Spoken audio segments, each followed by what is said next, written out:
Good afternoon, everybody. I'm Robert from El Magnifico Games, and today we are going to continue our poetry, prose and riddles stream.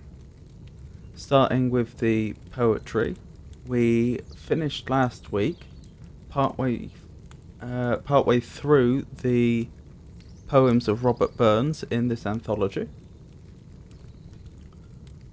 Robert Burns was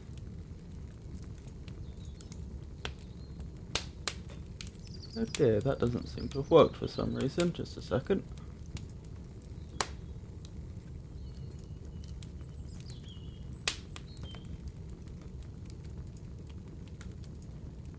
Sorry about that. Robert Burns was, of course, this gentleman. A Scottish poet, born in the 1700s, mid-1700s. Seems he didn't live that long, died at 37. Poor chap. I distinctly recall, as we were going through his poems last week, that they were particularly mawkish. So we can expect more of that, I would suggest. Now, I believe we finished off on, and I do apologise, my pronunciation of the Scots words must be truly abysmal, but it's I fond kiss. I, which I'm probably pronouncing wrong, being I believe a Scots word for one. I think it may be archaic now though. Robert Burns, I know even in this anthology, he seems to mix a lot of... The English he uses is that, it appears to be that of the Scottish people at the time, which mixes in a fair amount of Scots, as well as just slang English terms for Scotland at that time. So that adds an additional layer to understanding his poetry. Anyway,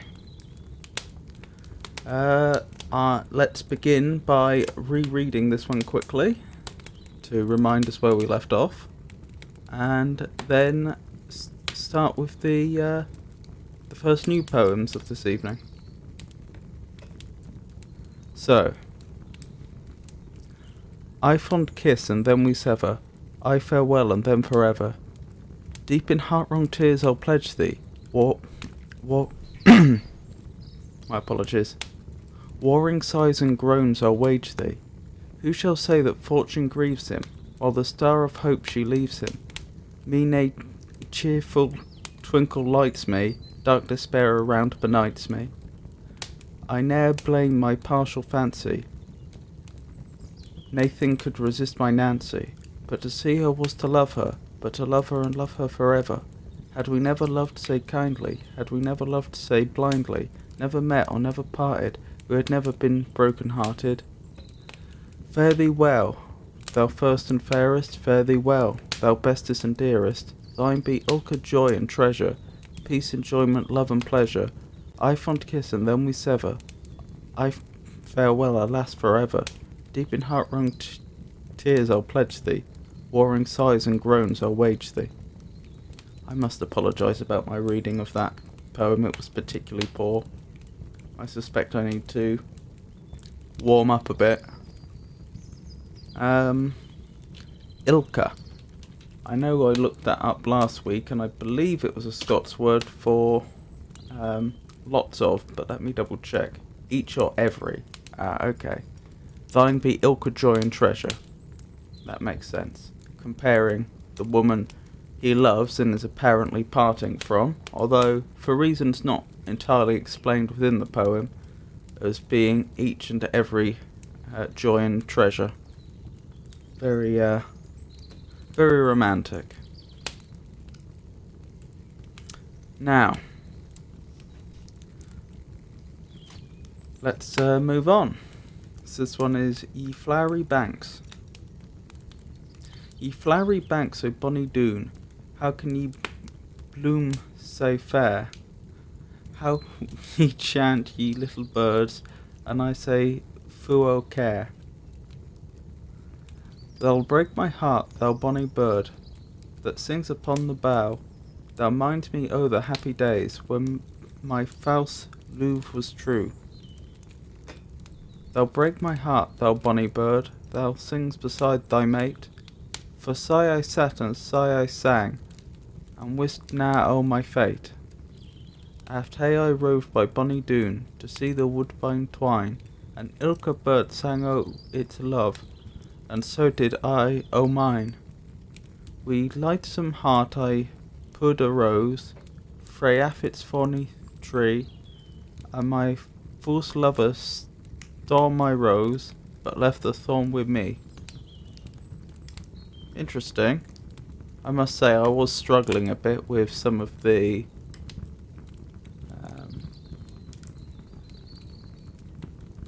oh, Jenny says, very sad indeed. She was going to leave him forever. I think Jenny's referring to I Fond Kiss. Well, it's not clear if she's leaving him, if he's leaving her, or if they're mutually agreeing to leave, or if there are circumstances which are forcing them apart. So, I agree it seems very bittersweet, but I don't think the reasons are entirely explored. Although I'd be happy to hear a contrary opinion.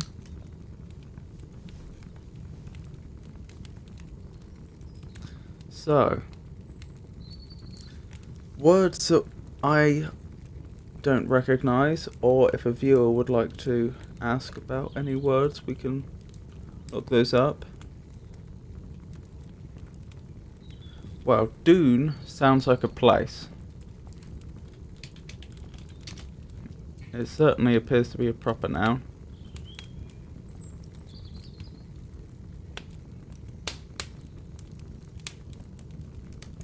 Yeah, I'm not surprised that Wiktionary is not much help. Jenny says, the only reason I can think about why they were about to separate forever would be life and death. Otherwise, why did the poet express they were going to separate forever? Well, there are other possibilities. For example, supposing one or the other was being coerced into a marriage with someone else that they weren't, which would bring an end to their relationship with their current love interest, for example. But you do make a point. It may well be that I Fond Kiss is in fact about death. I could believe that.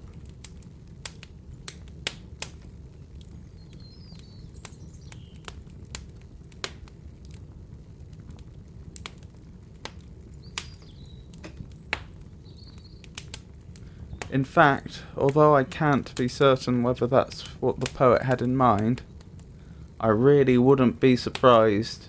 Or in fact, I would be surprised if this poem hasn't been read out at a funeral at some point or another. Probably many, many times.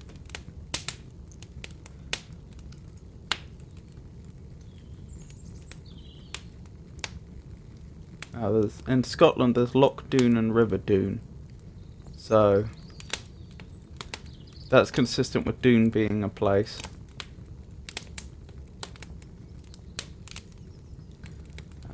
So Bloom is presumably bloom.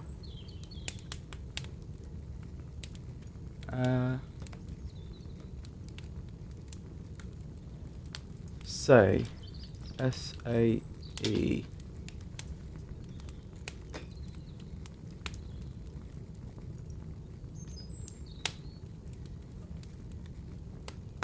So,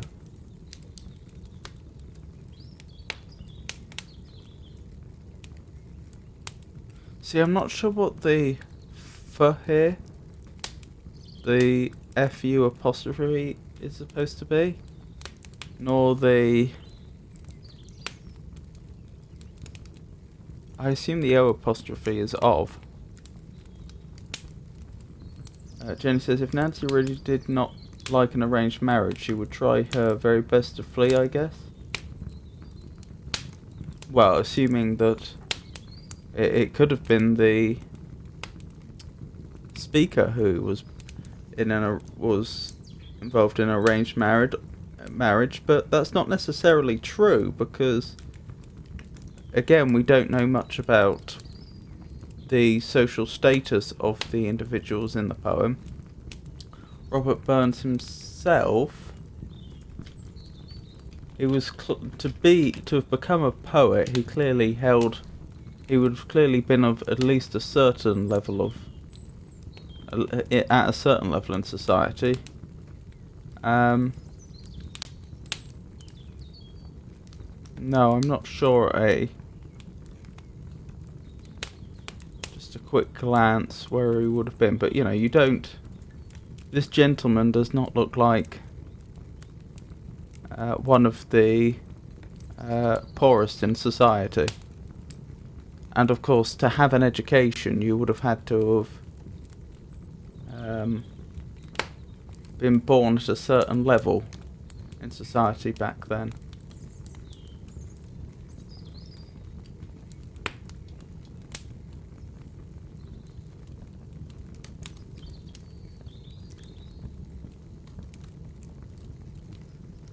Burns was born 2 miles south of Ayr in Alloway, the eldest of 7 children of William Burns, a self-educated tenant farmer from Dunnottar in the Mearns, and Agnes Braun, the daughter of a... I'm not sure how that's pronounced. Kirkosold tenant farmer. Okay, so he actually... This family certainly wouldn't have been the poorest, but they were much further down in society than I expected. He was born in a house built by his father.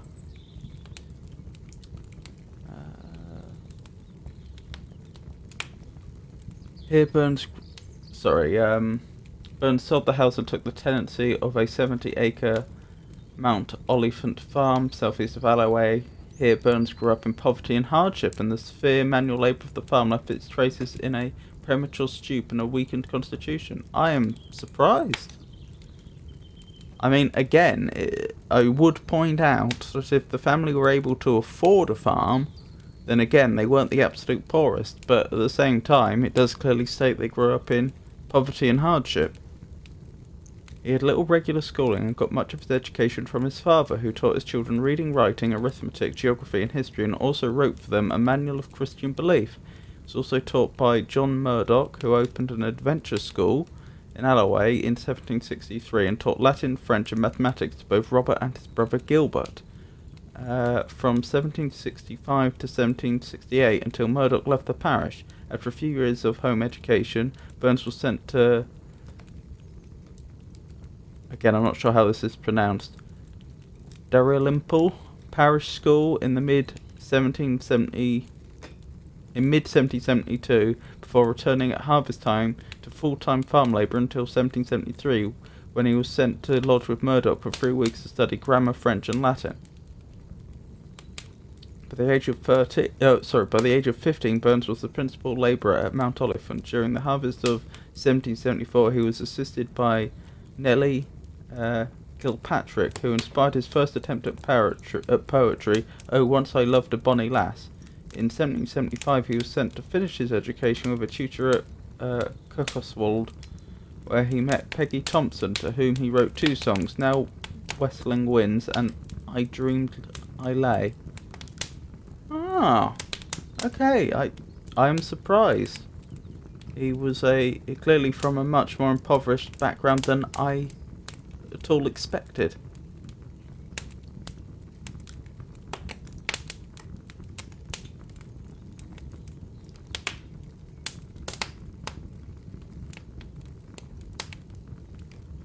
Jenny says, I don't understand some of the expressions. Would you mind talking about them a bit, please? Like, ye bloom so fair, ye chant, say for oh. What did these phrases mean? Say, shall I take ye as you nowadays? I believe that's correct. Wait. In what context? No. Ye would be thee, would it not? Let's double check.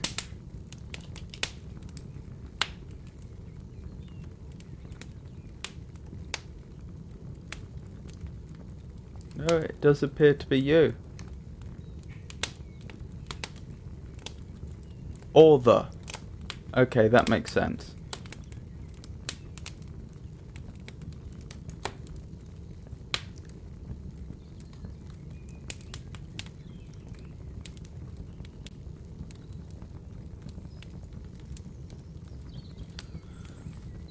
So be aware ye could be the or you, depending upon context. SAE appears to be so.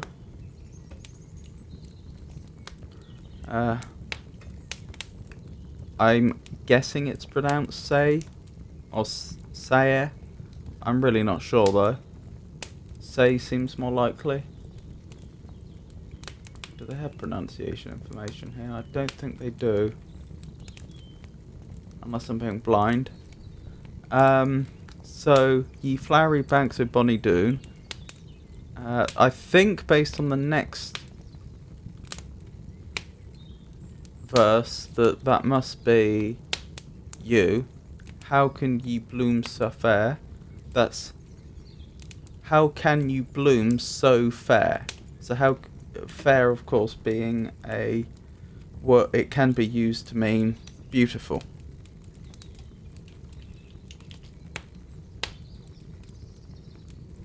Beautiful, of a pleasing appearance, with a pure and fresh quality. So,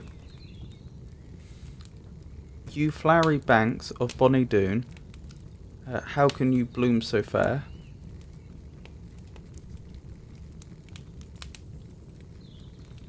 Bonnie, doesn't that mean happy? Yeah, merry, happy, beautiful or pretty. Makes sense. Because it's the Scottish sense,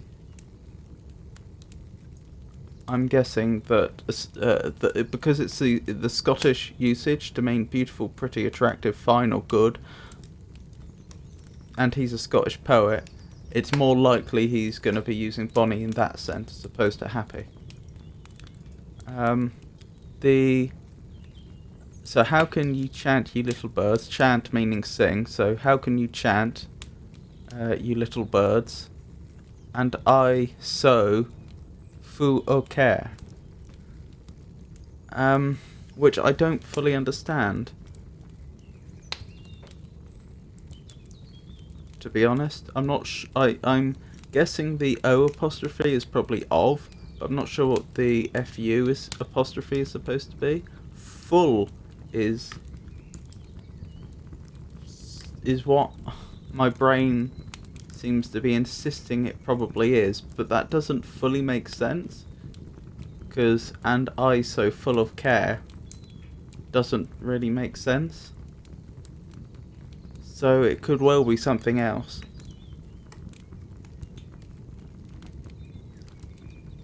Jenny says, oh, so the poet was talking to the flowers. Sounds romantic or crazy in the eyes of some people. Wow. It's poetry, isn't it? I think it's supposed to be taken somewhat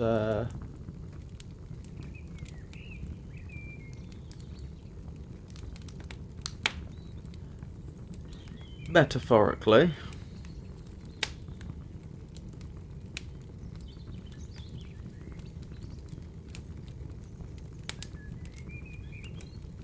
Yeah, so I don't fully understand the fourth verse in the first stanza, which is a shame. But still, I don't particularly fancy my chances of Wiktionary knowing what FU apostrophe is supposed to be in 17th century Scottish poetry. Yeah, it doesn't have a clue.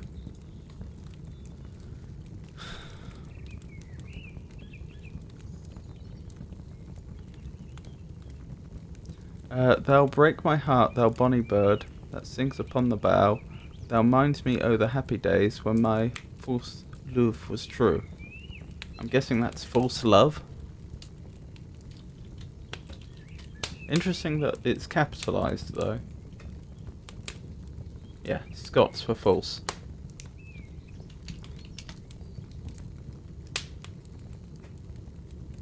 Alternate form of love, yeah.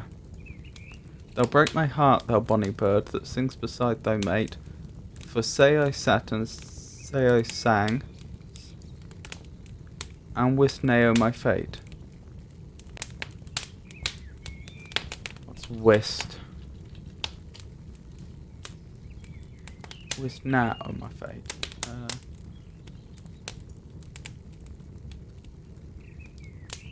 Simple past tense and past participle of wit. To know of, to be aware of.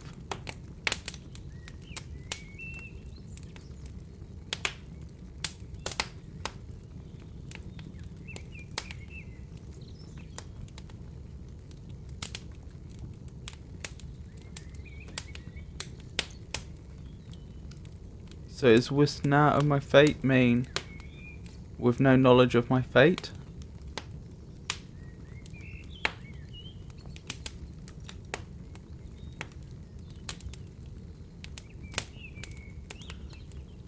Yes, that would make sense, because he's talking in the past tense about happy days. And so he's saying, I used to sit and sing next to my mate like you are, bird, but I knew nothing of my fate. Aft hey I roved by bonny Doon. Does that mean often I have?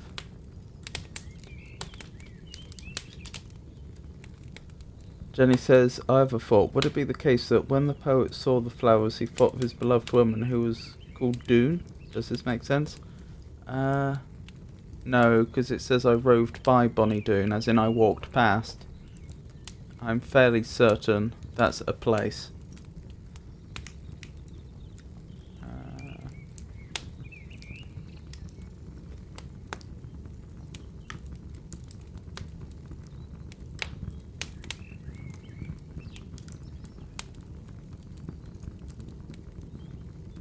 Often, yeah. Aft is often. Hey, I'm fairly certain must be have.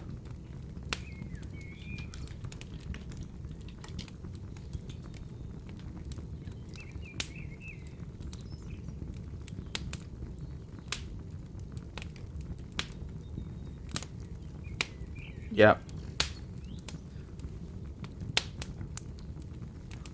Oft hey I roved by Bonnie Doon to see the woodbine twine.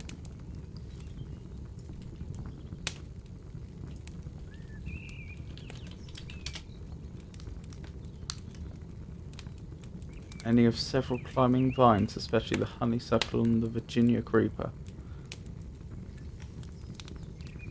So I suppose to look at the climbing vines, and ilka bird sang o' its love, so each and every bird sang of its love, and so did I o' mine. With lightsome heart I put a rose, frae oft its thorny tree. So with lightsome heart I put a rose. I don't fancy the chances of Wiktionary figuring out what that is. I think it might be the past tense of put though.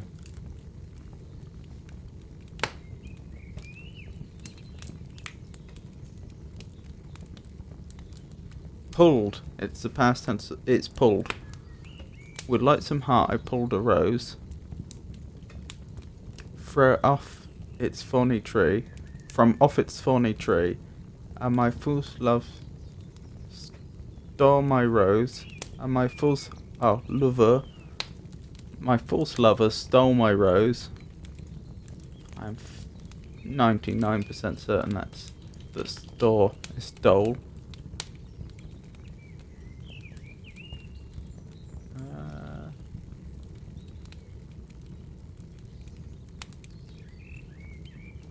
Yeah. It's not here, but I'm fairly certain that's what it is.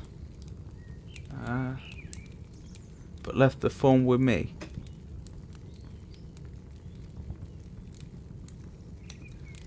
So it's a metaphor. He's saying that the person, his false lover, the person he loved but wasn't true to him, stole the rose but left him the thorns, because he's left with heartbreak.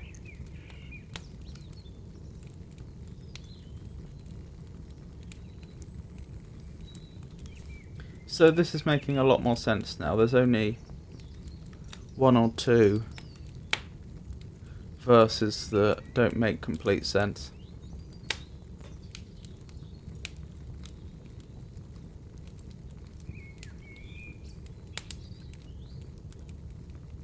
So, back to counting syllables to try and figure out if there's any sort of meter here.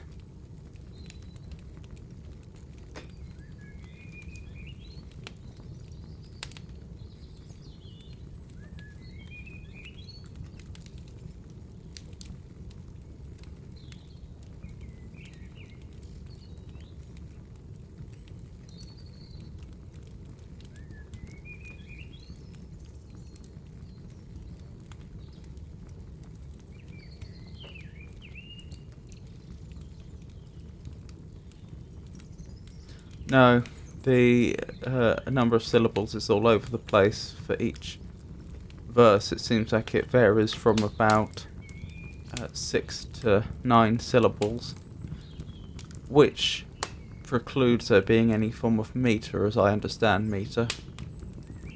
But, you know, they are still quite short, so there will still be, if not a rhythm to it, a snappiness.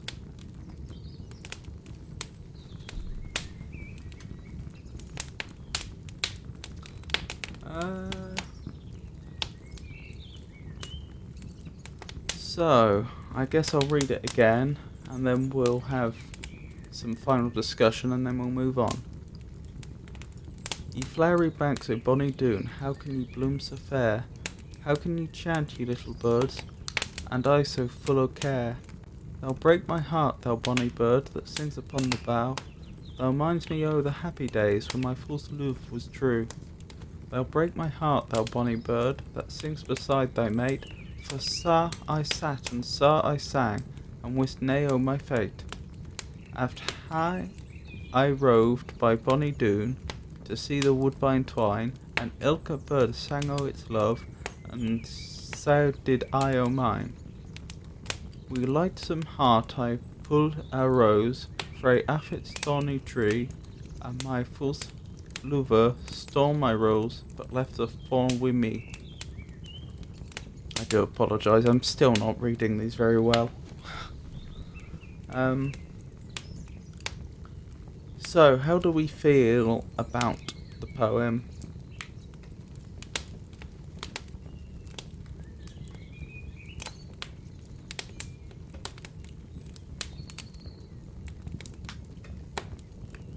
It's clearly, yet again, about love lost.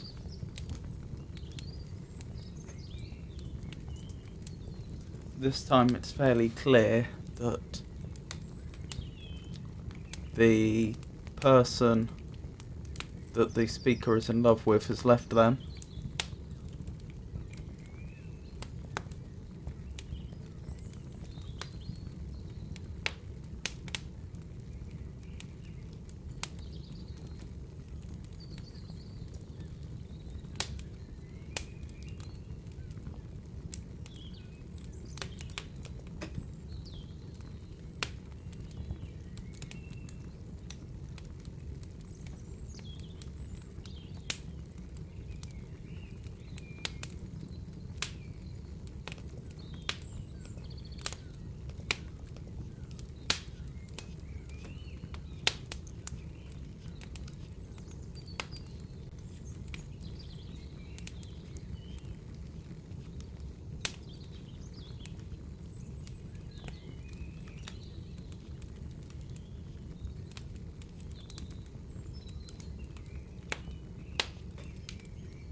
Okay. If there's nothing more to discuss, we can move on.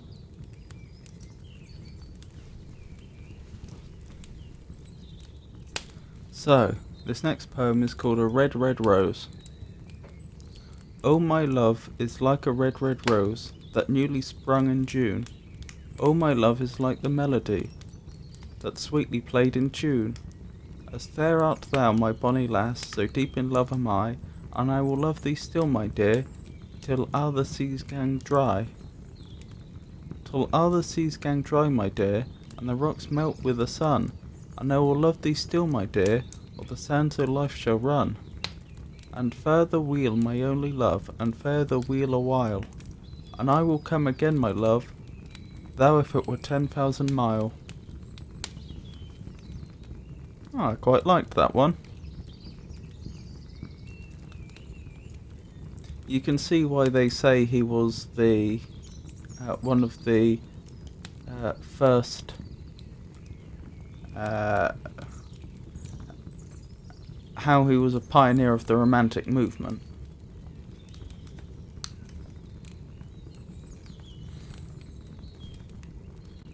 Now, words or phrases that aren't clear. I think gang dry was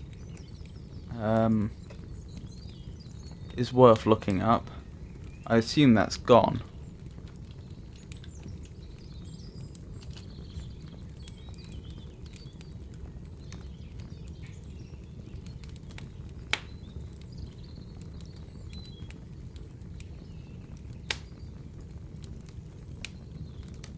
To go. Okay. Till the seas go dry. That makes sense.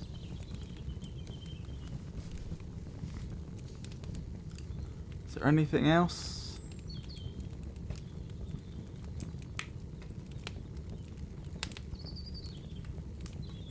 I'm fairly certain wheel here is wheel as in misfortune. I could be wrong. That is also worth double checking.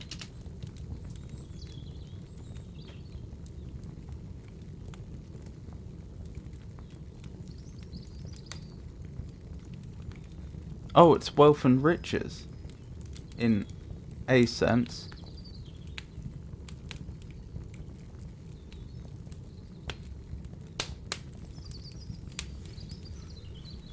Doesn't mean that's the sense it's being used here. That makes sense because they talk about weal and woe, and those are opposites.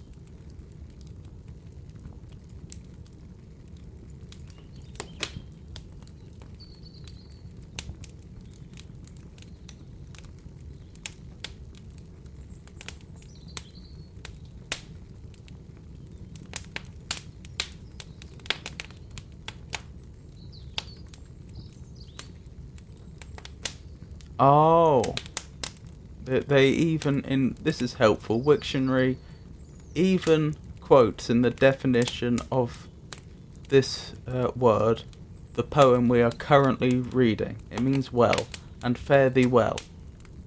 That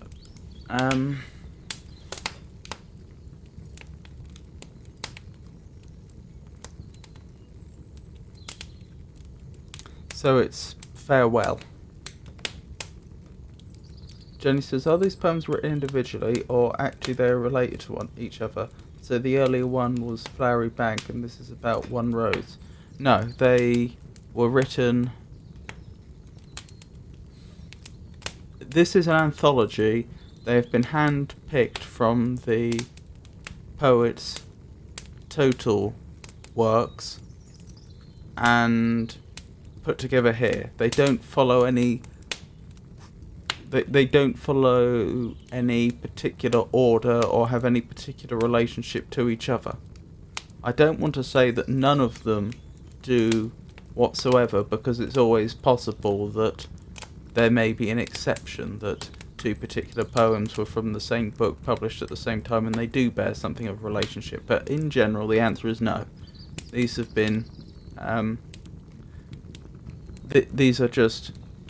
The commonality between these poems is that they were all written by the same author, but at different times.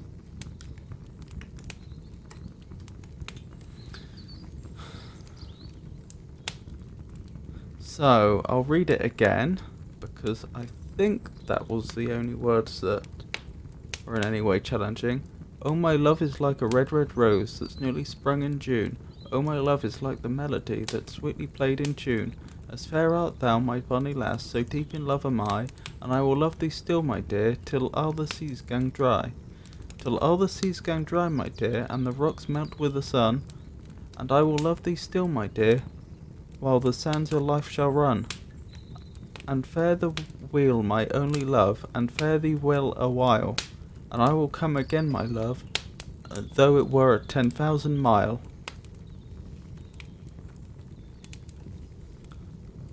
So yeah, that was quite a short and clear poem, as these go. Is there any form of meter?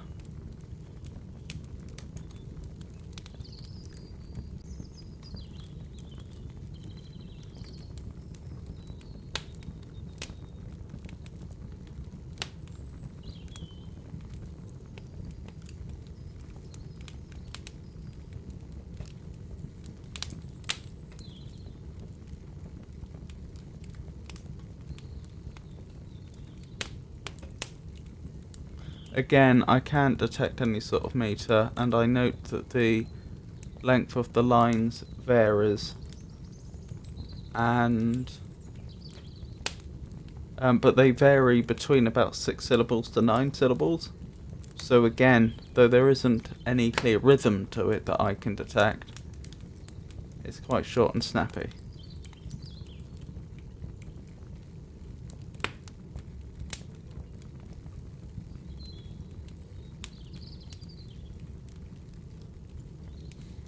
So, is there anything else we'd like to discuss about this poem before we move on?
Whoops, did not mean to do that.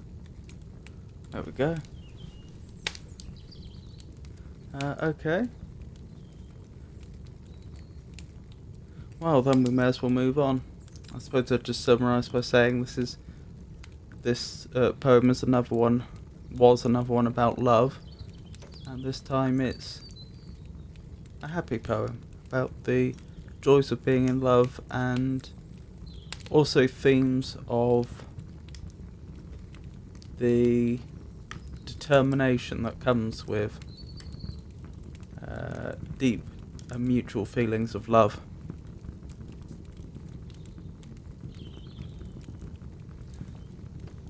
So, the next poem is called Mary Morrison. O Mary, at thy window be. It is the wished thou triest hour.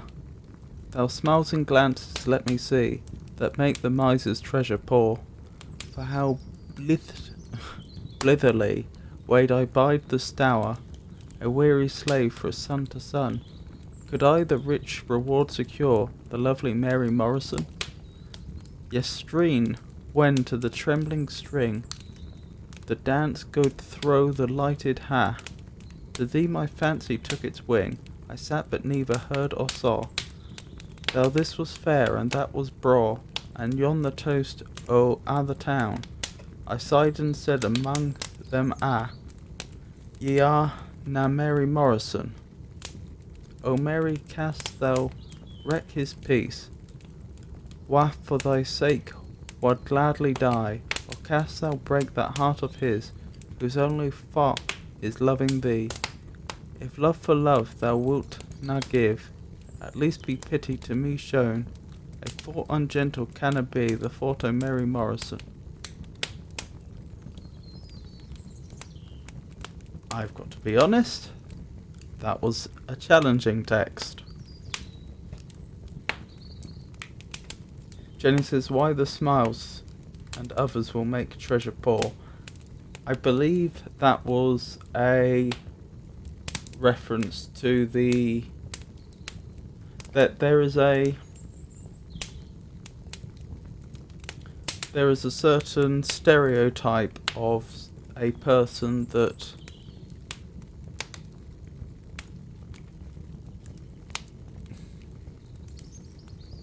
hoards money over their entire life, and they end up being a bitter old person that has quite a lot of wealth. And I think that was an allusion to that stereotype, and they're suggesting that the very sight of seeing a beautiful woman smile is a greater treasure than all the money that a miser might have accrued over their life. So by comparison, that miser is poor. They may have more money than me, but I have the smile of a beautiful woman. That is, I am perceiving it. That's how I interpret it anyway. So, quite a few words to look up this time. O Mary, at thy window be, it is the wished, the triest hour. Or tristed. Could that be tryst, as in a romantic gathering? A prearranged meeting. Yeah, tryst. A prearranged meeting or assignment now, especially between lovers to meet at a specific place and time. Yes, that makes sense. It's the trysted hour, not triest. Sorry, I can be foolish sometimes. It is the wished, the trysted hour, those smiles and glances, let me see, that make the miser's treasure poor. How blithely wad I bide the stour.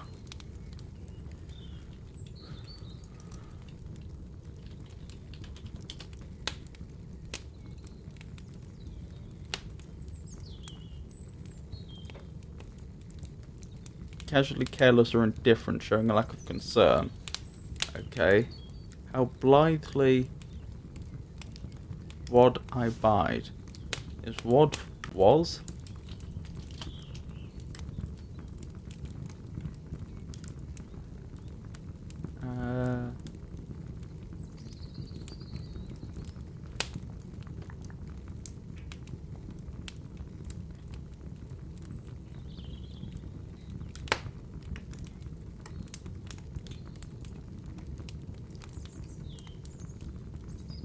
Past of Willan. To want. So wanted, presumably. How blithely I wanted bide the stour.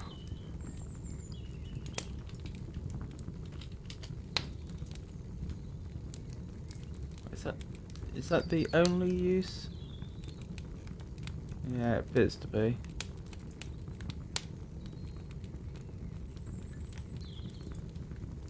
To dwell, to live, to stay, to remain.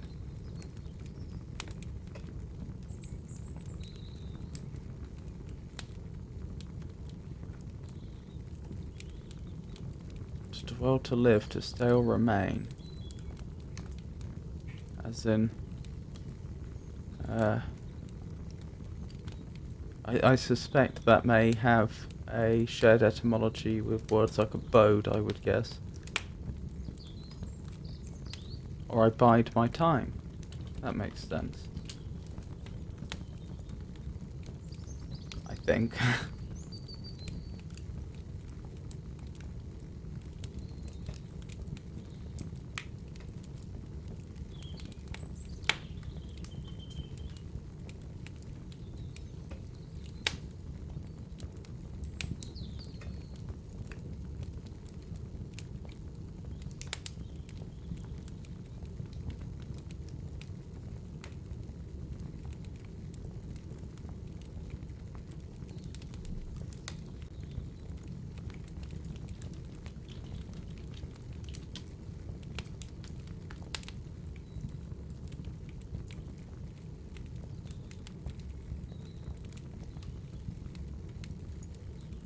I can't find any explanation for Stour though.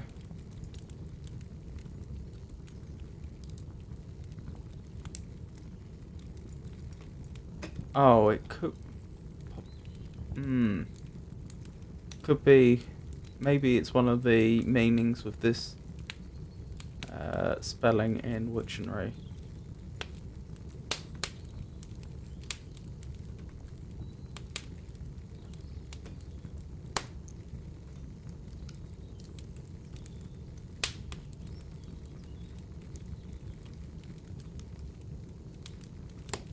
Doesn't look like it. Jenna says, I hope all these poems were merely the poet's imaginary creatures, otherwise how could he had handled so many women in his life. Wow.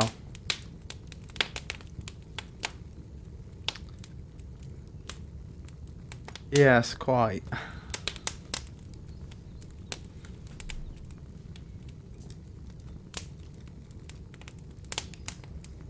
But, I certainly wouldn't put it past some people.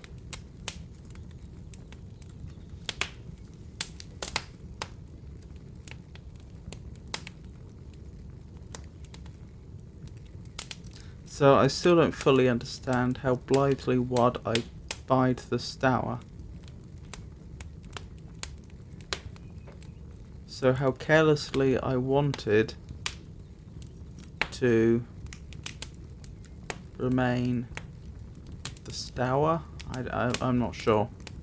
I'm not fully understanding that. A weary slave through sun to sun.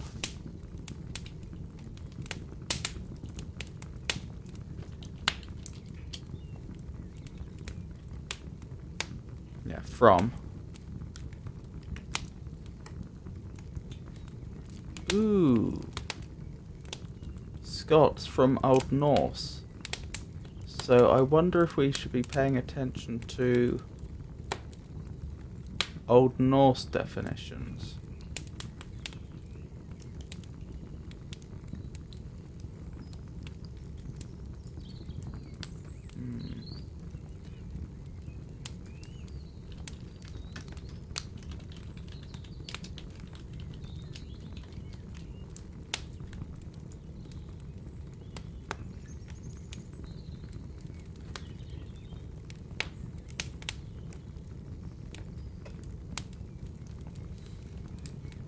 No, it still doesn't figure for me.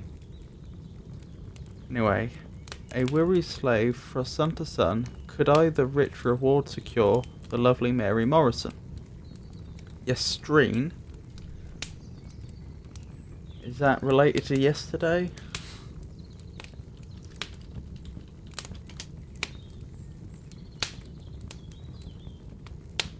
The night before. Oh, interesting. Interesting. Alteration of yester-even. That is an interesting word. Yestreen, when to the trembling string the dance god throw the lighted har.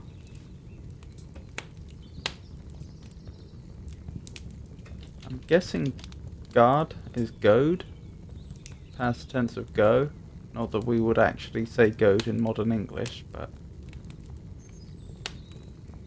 Oh, went. Past tense of gang.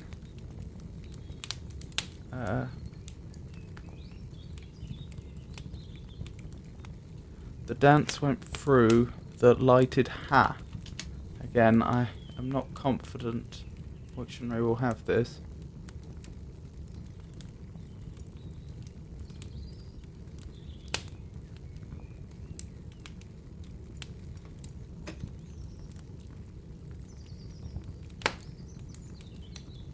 No, it doesn't figure to me.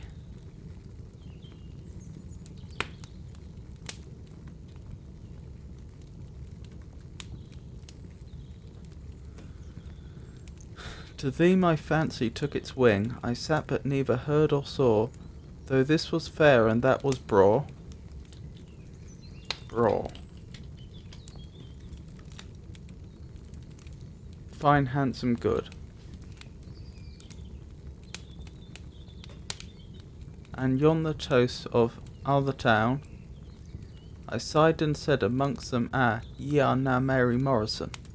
Okay, so he's doing essentially what Mr. Darcy was doing in Pride and Prejudice. He's sitting out of the dance, and when he's invited to dance with a fair or bra woman, you aren't a Mary Morrison.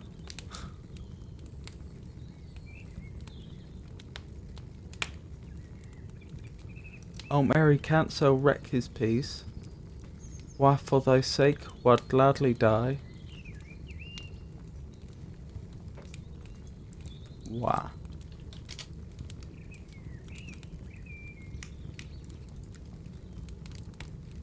Who? Who for thy sake would gladly die?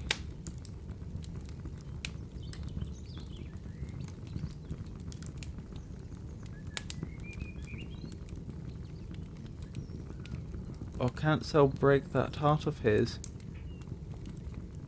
What was only fault is loving thee. I believe that's supposed to be whose only fault is loving thee.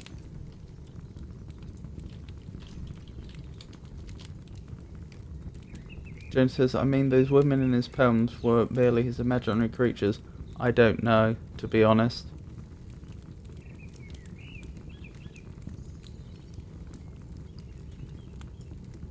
I don't want to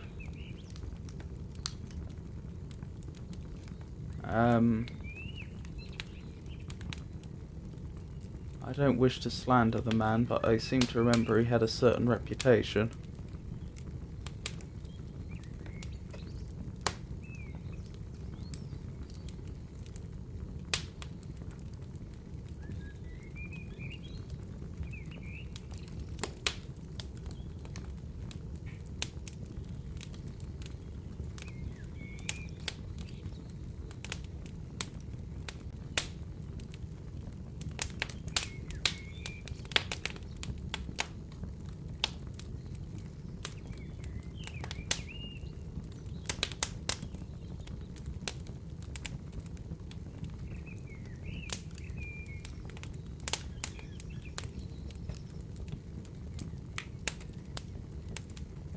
Yeah, it's possible I'm thinking of the wrong person.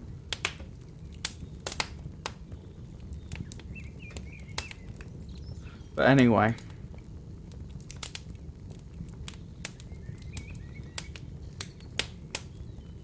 Yeah, Wiktionary doesn't seem to have FAUT. Oh no, it does, right at the bottom.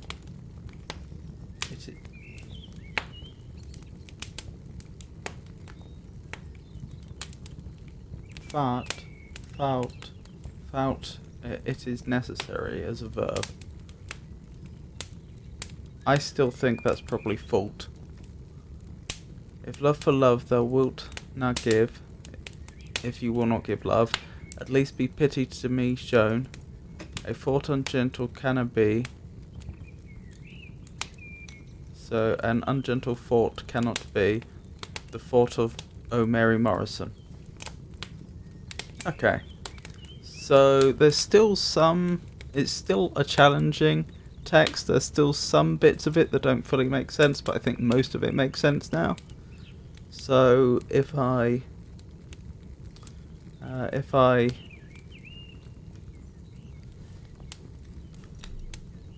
read it again. O Mary, at thy window be, it is the wish, the trysted hour. Those smiles and glances let me see, that make the miser's treasure poor. How blithely would I bid the stour, a weary slave for sun to sun, could I the rich reward secure, the lovely Mary Morrison. Yestreen, when to the trembling string the dance goed through the lighted hearth, to thee my fancy took its wing, I sat but neither heard or saw. Though this was fair and that was braw, and yon the toast of the town, I sighed and said among them are, ye are na Mary Morrison. O Mary, canst thou wreck his peace? Why for thy sake would gladly die? Or canst thou break the heart of his, whose only fault is loving thee? If love for love thou wilt not give, at least be pity to me shown. A thought ungentle cannot be the thought of Mary Morrison.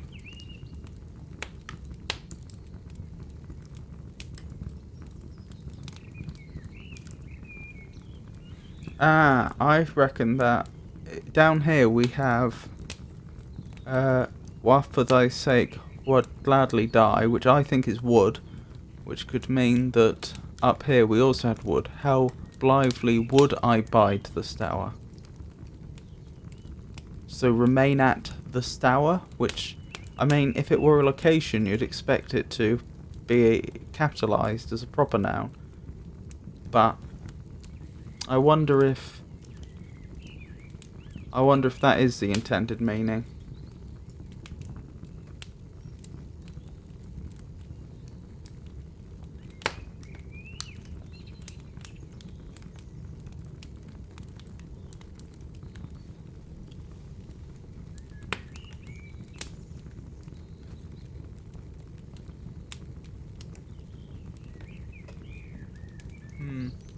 Right, so is there any form of meter we can identify?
Every single verse is 8 syllables, which means there may in fact be a meter here.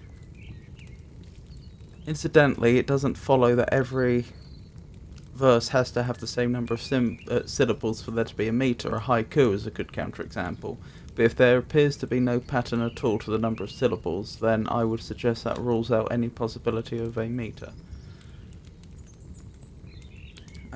So now I need to look at which syllables are stressed and which aren't to see if there's a pattern to that. O Mary, at thy window be, it is thee. It is thee. I think that, I could be wrong. I'm obviously new to poetry, and I'm certainly not experienced with meters, but I don't think it is thee. In the 3 words it is thee, I don't think that follows any given pattern of I don't think it's consistent with any given meter, because you wouldn't stress is and you wouldn't stress thee, and you wouldn't normally have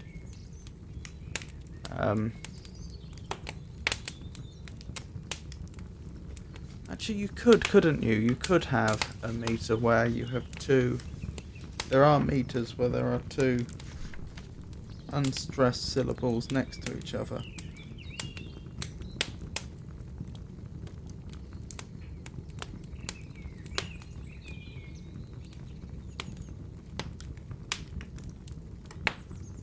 But not with 8 syllables per verse unless every single word is unstressed. which it clearly isn't. Because 8 is only divisible by 2. Well, 2 or 4. Its prime factors are only 2. Whereas since every word isn't every syllable isn't unstressed, and because we can rule out the meters which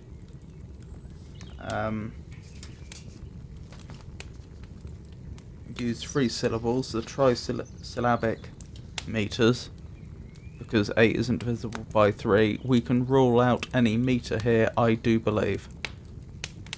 Again, I could be wrong because I am relatively new to this.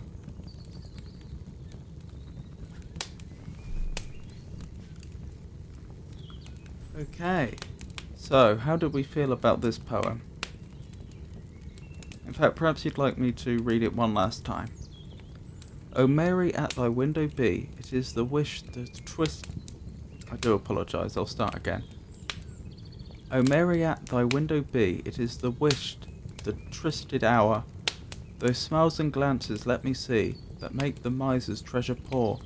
How blithely would I bide the stour, a weary slave for sun to sun, could I that rich reward secure, the lovely Mary Morrison?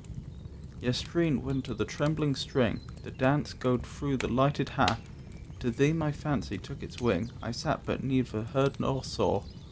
Thou this was fair, and that was braw, and yon the toast of the town. I sighed and said among them, Ah, ye are now Mary Morrison. O Mary, canst thou wreck his peace? Wha for thy sake would gladly die, or canst thou break that heart of his, whose only fault is loving thee? If love for love thou wilt not give, at least be pity to me shown. A thought ungentle cannot be, the thought of Mary Morrison. So, any final thoughts before we move on? Feelings about the poem? How you think the speaker feels or the poet felt? Or any parts of it that you're still struggling with that we haven't covered yet that you'd like covered? Because I know there are some verses like this, how blithely would I bid the stour, which I'm still not sure about, and there's not much I can do to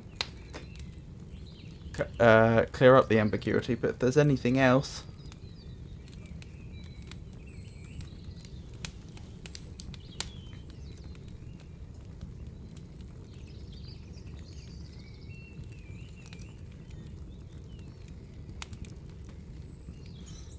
No?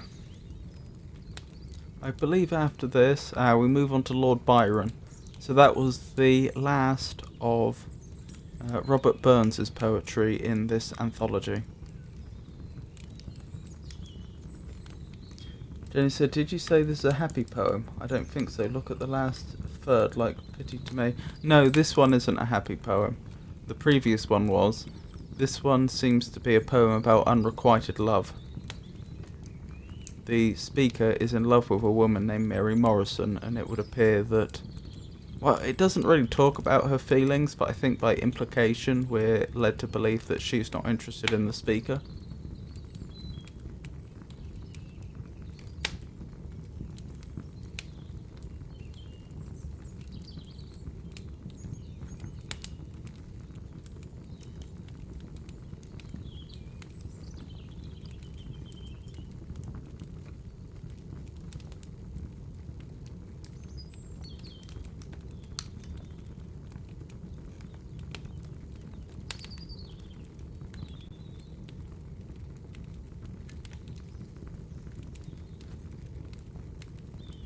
Jenny said, I think this poem ended interestingly.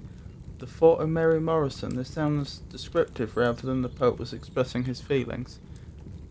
That's because the previous verse set up the final verse. It's one sentence spread across 2 lines. A thought ungentle cannot be the thought of Mary Morrison.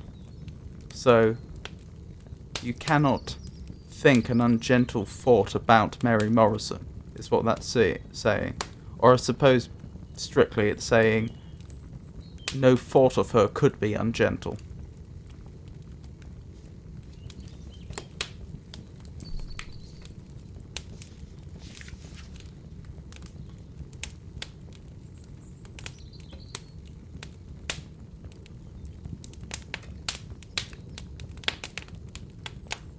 Yes, I believe that technique where you spread a sentence over more than one line is called enjambment.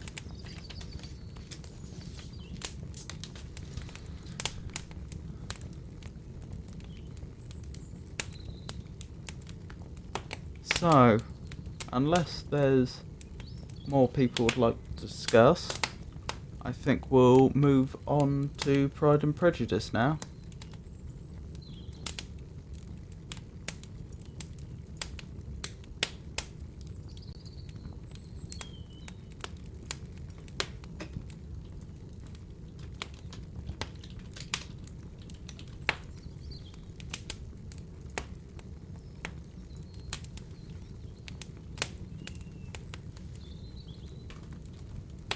Now, as always, we should recap what's happened so far.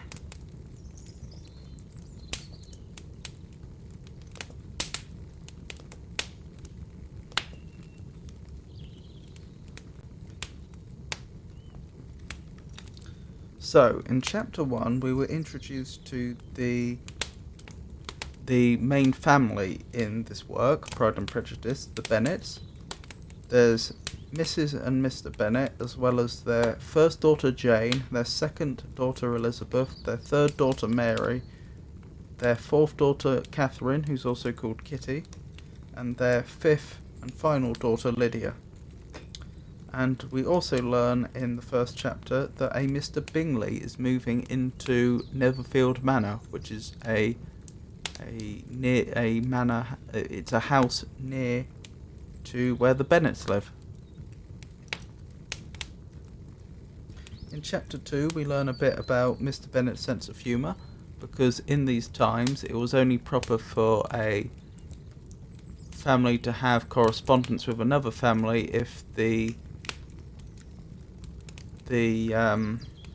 masters of the houses were introduced to each other, which in this case would require one of the two gentlemen to visit the other so that they could become acquainted.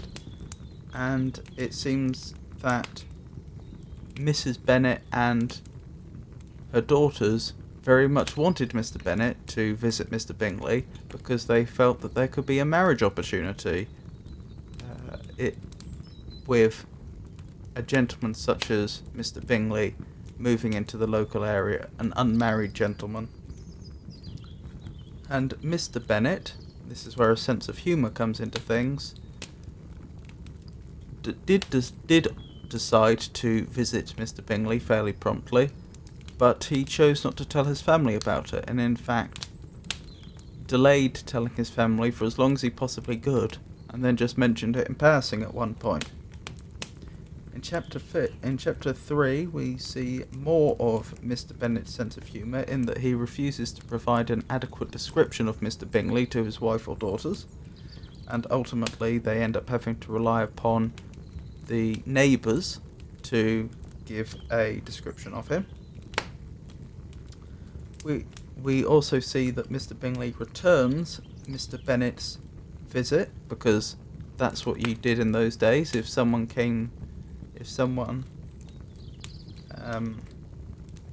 pays you a visit, then you're expected to pay them a visit back. It's just common courtesy. But in that visit, they spend the entire time in Mr. Bennet's study, and none of the daughters, or I believe Mrs. Bennet, get a good look at Mr. Bingley, only from a window. Shortly thereafter, an invitation to a ball is received, a ball which Mr. Bingley is also attending. And at the ball, we meet the Hursts, Mrs. Hurst is one of Mr. Bingley's sisters, I believe. I'm not sure if it's the elder or younger sister. And Mr. Hurst is, of course, her husband. There is also a Mr. Darcy there, who we learn who is a very good friend of Mr. Bingley, who is sitting out of the dance. Because he's sitting out, there aren't enough men to go around for all the women to dance, which leads to Elizabeth Bennet, the second oldest daughter, having to sit out of the dance. When Mr. Bingley approaches Mr. Darcy and makes him aware of the fact that there is an eligible dance partner, Mr. Darcy both remarks that she isn't suitably attractive for his for his standards, and also he points out that why would he want to dance with a woman that's clearly been slighted by another man because she's sitting out, not realising that of course or not acknowledging at least that he's created the situation. This is quite the insult to Elizabeth. After the ball, we find Mr. Bennet being quite aggressively indifferent to the events of the ball. He doesn't have any interest whatsoever in gossip, who wore what, and so on. He very much actively wants to be seen as not interested. In chapter 4, we see Jane and Elizabeth talking with each other, and we see the difference in character between Mr. Darcy and Mr. Bingley discussed. It should be noted that at the ball, Mr. Darcy, for a brief period, was considered to be the more attractive of the two men. From first glance, he was both apparently richer, he carried himself in a more elegant fashion, and I do apologise, I've forgotten which points I'd raised already. Richer, more handsome, carries himself in a more elegant manner, but then he showed himself up to be quite arrogant in the opinion of the other guests, and then he became very unpopular. And so in chapter 4 we see Jane and Elizabeth the next day discussing this. In chapter 5 we meet the Lucases, who were in attendance at the ball, although their attendance wasn't particularly noted as far as I recall. We learn that Miss Charlotte Lucas is one of Elizabeth's best friends. In chapter 6 we learn that Mr. Darcy is in fact falling in love with Elizabeth. Even after slighting her at the ball, he later on discovers that he has feelings for her. In chapter 7, Catherine and Lydia, that's the youngest two daughters, travel to Mrs. Phillips in Meryton, which is a nearby village, and they discover that some soldiers are stationed in the area, a fact which they become very interested in, and they start increasing the frequency of their visits so they can learn more about the soldiery. Jane travels to Netherfield, but she falls ill. This is because her mother has this idea that if Jane falls ill while she is at Netherfield, she'll have to stay there and a romance may bloom between her and Mr. Bingley, which is something that she wants to see happen. And how this happens is that her mother, Mrs. Bennet, notes that the weather looks like it's going to change to be rainy, and so when Jane asks if she can take the carriage, her mother refuses and tells her she must take a horse. She then ends up riding through rain, which gets her soaked and cold, and then she does indeed catch a cold. And so, as her mother had planned, she ends up having to stay at Netherfield for the night. The next day, Elizabeth, being worried for her sister's welfare, decides to walk to Netherfield, which turns out to be a very controversial decision. I believe she does actually ask for the carriage, but has that offer refused as well. That request refused as well, and so she ends up walking. for half the journey she's on her own, she's walking through fields and what have you, and this apparently is considered a very ill-advised thing to do by the occupants of Netherfield Manor once they find out what she has done. However, she is allowed to stay the night. In Chapter 8, we find out that Elizabeth is very much being treated as the odd one out at Netherfield Manor, partly because of her walking alone through the fields the other day, but also there is a point in which she chooses to read a book instead of playing cards with the others, which is seen as somewhat unsociable.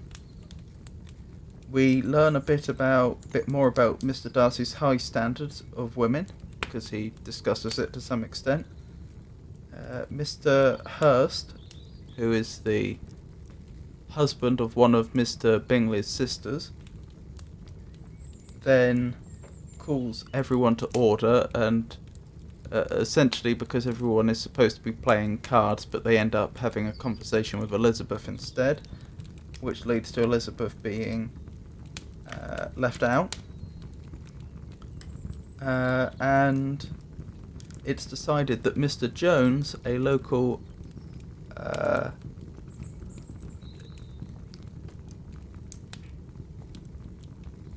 apotheker, is going to be called for in the morning to look at Jane because she hasn't been improving. In Chapter 9, Mrs. Bennet visits Jane, and she, in her opinion, doesn't believe Jane to be too ill, but she insists that she is too ill to be moved because she wants her to stay there for some time to help this romance blossom that she imagines. It should be noted that Jane and Mr. Bingley, it has been established at this point, do have feelings for each other, but this whole plan of her staying there to foster a romance doesn't seem to pan out the way she plans. The apothecary visits, that's Mr. Jones, and agrees that she shouldn't be moved.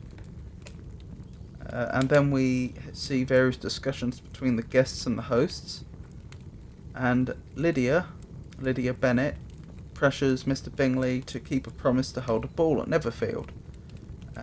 Lydia is thinking that the officers at Meryton will be in attendance, and so this will be an opportunity for her to actually meet some of them in person. In Chapter 10, Jane is on the mend. There we see the differences between Mr. Bingley and Mr. Darcy stressed via the analogy of writing a letter, because they end up with the other people in the room at the time discussing how they would each approach such a task differently. Mr. Darcy asks Elizabeth to dance with him, but she refuses. This is while someone is playing music, of course. Then, whilst going for a walk with Mrs. Hurst, Elizabeth and Mrs. Hurst end up bumping into Miss Bingley. That's, of course, Mr. Bingley's other sister, the one that isn't married, and Mr. Darcy. And they end up walking as a three because the path isn't large enough for four, which ends up leaving Elizabeth out. But Elizabeth is happy with this prospect, despite the fact Mr. Darcy isn't, and she agrees to walk on her own and leaves the group. In Chapter 11, Jane is much better. Miss Bingley tries to persuade Mr. Bingley not to hold the ball. I think because she's thinking of how much Mr. Darcy disliked the previous ball, though I can't be sure. But Mr. Bingley insists on holding the ball. Then Miss Bingley tries to catch Mr. Darcy's attention by having a walk about the room.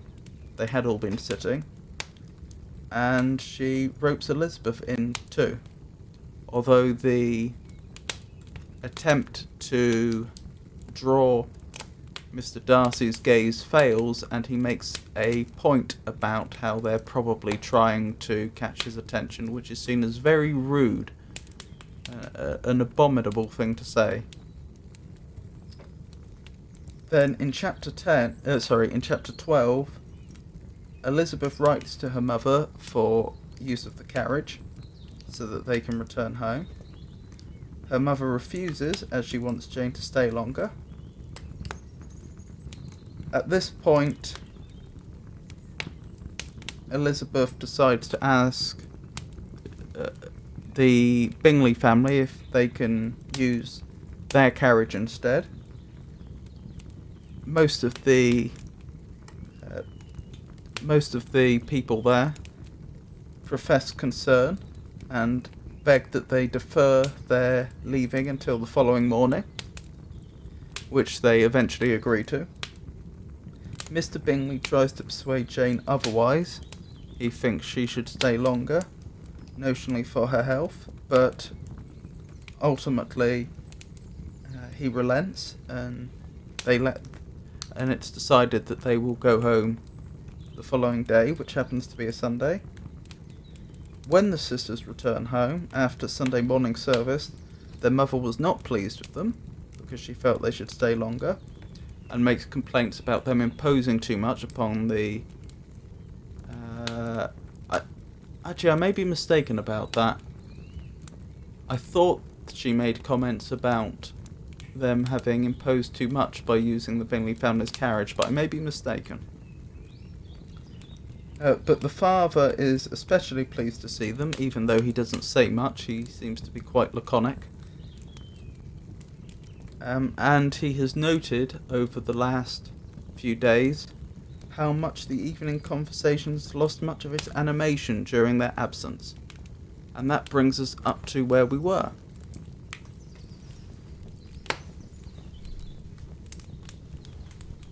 So, chapter 13. "I hope, my dear," said Mr. Bennet to his wife, as they were at breakfast the next morning, "that you have ordered a good dinner today, because I have reason to expect an addition to our family party." I suspect by ordered what they mean is she has given orders to the servants to prepare a good meal, because that's how families of that social class at that time would have lived. Now, I get the impression they're quite a small household, but labour was cheap back then, so even a not very well-off family is quite likely to have had a handful of servants. And certainly if they had their own carriage, then this family is wealthy enough that they would have their own servants. After all, someone's got to look after the horses, they need a coachman and so on, which might be the same person. So they almost certainly have servants, at least one servant who does the cooking, and that's what I think they mean by ordered a good dinner today. "Who do you mean, my dear? I know of nobody that is coming, I am sure, unless Charlotte Lucas should happen to call in, and I hope my dinners are good enough for her. I do not believe she often sees such at home. The person of whom I speak is a gentleman and a stranger." Mrs. Bennet's eyes sparkled. "A gentleman and a stranger? It is Mr. Bingley, I'm sure. Well, I'm sure I shall be extremely glad to see Mr. Bingley, but, good Lord, how unlucky. There is not a bit of fish to be got today. Lydia, my love, ring the bell. I must speak to Hill this moment." "It is not Mr. Bingley," said her husband. "It is a person whom I have never saw in the whole course of my life." This roused a general astonishment, and he had the pleasure of being eagerly questioned by his wife and his 5 daughters at once. After amusing himself some time with their curiosity, he thus explained: "About a month ago I received this letter, and about a fortnight ago I answered for it, for I thought it is a case of some delicacy and requiring early attention. It is from my cousin, Mr. Collins, who, when I am dead, may turn you all out of this house as soon as he pleases." "Oh, my dear," cried his wife, "I cannot bear to hear that mentioned. Pray do not talk of that odious man. I do not think it the hardest thing in the world that your estate should be... I do think it the hardest thing in the world that your estate should be entailed away from your own children, and I am sure, if I had been you, I should have tried long ago to do something or other about it." Jane and Elizabeth tried to explain to her the nature of an entail. They had often attempted to do it before, but it was a subject on which Mrs. Bennet was beyond the reach of reason, and she continued to rail bitterly about the cruelty of settling an estate away from a family of 5 daughters in favour of a man whom nobody cared about anything about. It certainly is a most iniquitous affair. Iniquitous. Oh, as in inequality, presumably. I will double check that.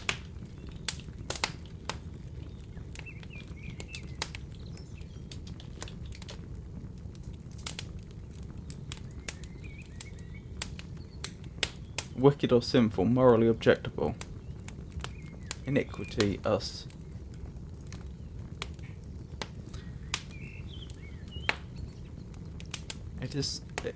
It certainly is a most iniquitous affair, said Mr. Bennet, and nothing can clear Mr. Collins from the guilt of inheriting Longbourn. But if you will listen to his letter, you may perhaps be a little softened by his manner of expressing himself. No, that I am sure I shall not, and I think it is very impertinent of him to write to you at all, and very hypocritical. I hate such false friends. Why could he not keep on quarrelling with you as his father did before him? Why, indeed, he does seem to have had some filial scruples on that head, as you will hear. Hunsford, near Westerham, Kent, 15th October. Dear Sir, the disagreement subsisting between yourself and my late honoured father always gave me much uneasiness, and since I have had the misfortune to lose him, I have frequently wished to heal the breach. But for some time I was kept back by my own doubts, fearing lest it might seem disrespectful to his memory for me to be on good terms with anyone with whom it had always pleased him to be at variance. There, Mrs. Bennet. My mind, however,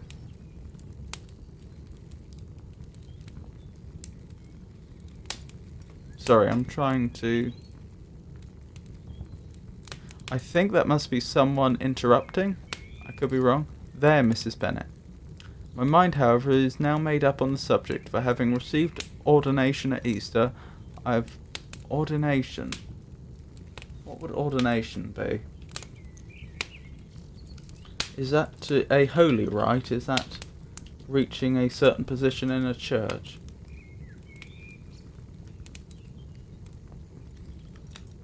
The act of ordaining, or the state of being ordained, the ceremony in which a priest is consecrated, considered a sacrament in the Catholic and Orthodox churches. So yes, it would appear he's become a priest. I have been so fortunate as to be distinguished by the patronage of the Right Honourable Lady Catherine de Bourgh, widow of Sir Lewis de Bourgh, whose bounty and beneficence,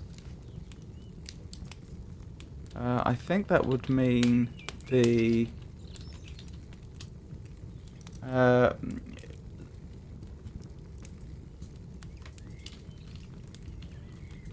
providing a lot of benefit to people.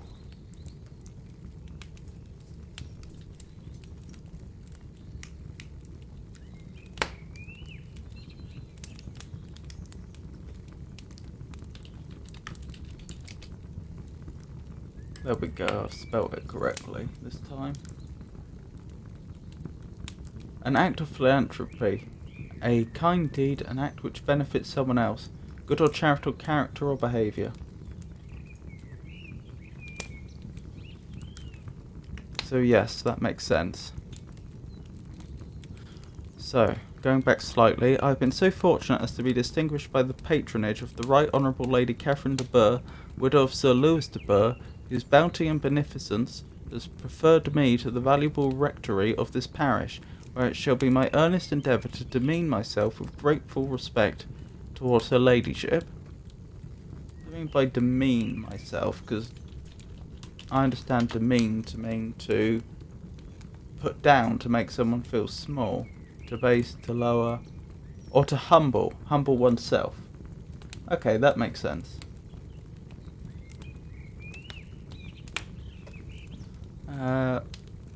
where it shall be my earnest endeavour to demean myself with grateful respect towards her ladyship, and be ever ready to perform those rites and ceremonies which are instituted by the Church of England. As a clergyman, moreover, I feel it my duty to promote and establish the blessing of peace in all families within the reach of my influence, and on these grounds I flatter myself that my present overtures are highly commendable, and that the circumstance of my being next in the entail of Longbourn estate will be kindly overlooked on your side. I'm going to need to read that again, sorry. And on these grounds I flatter myself that my present overtures are highly commendable,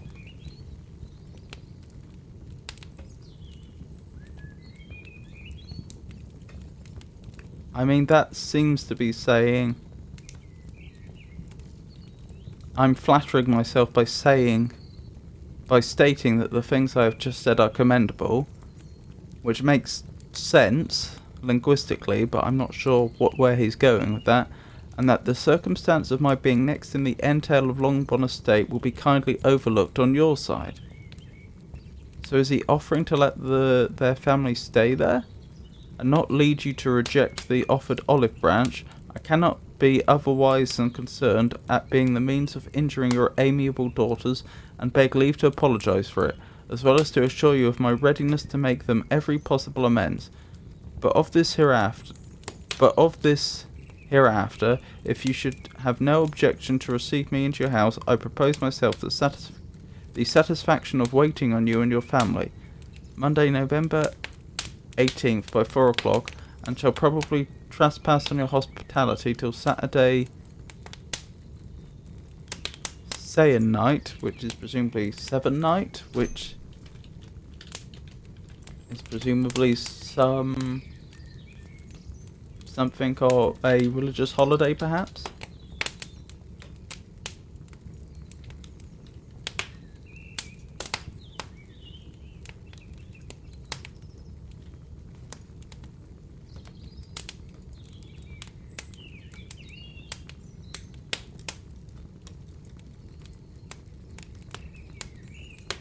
Okay, a period of 7 nights.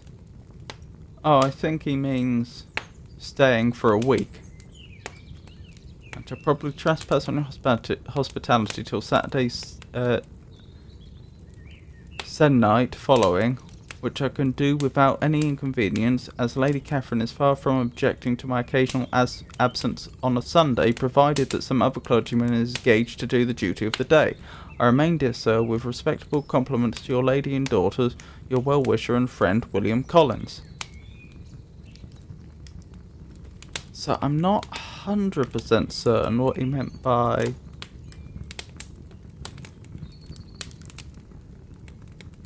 and on these grounds I flatter myself that my present overtures are highly commendable, and that the circumstance of my being next in the entail of Longbourn estate will be kindly overlooked on your side, and not lead you to reject the offered olive branch. Ah, okay. So I think he's saying, I think what he's trying to express is, while I realise this is coming from me, I think the things I am saying are coming from a good place. So please could you not reject my offers of reconciliation just because I'm next in line to inherit the Longbourn estate. I think that's what he was saying.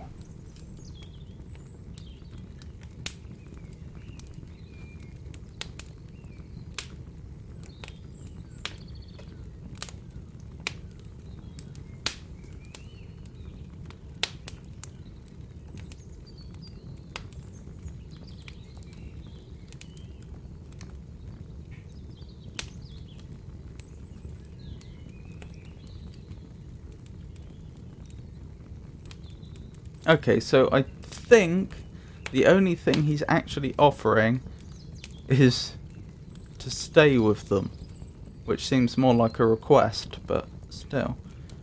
I think he's proposing that he stay with them a week to try and heal any rift that remains between them on account of his father's previous hostility towards their family. At 4 o'clock, therefore, we may expect this peacemaking gentleman, said Mr. Bennet as he folded up the letter. He seems to be a most conscientious and polite young man, upon my word, and I doubt not will prove a valuable acquaintance, especially if Lady Catherine should be so indulgent as to let him come to us again. There is some sense in what he says about the girls, however, and if he is disposed to make them any amends, I shall not be the person to discourage him. Though it is difficult, said Jane, to guess in what way he can mean to make us the atonement he thinks our due, the which is certainly to his credit.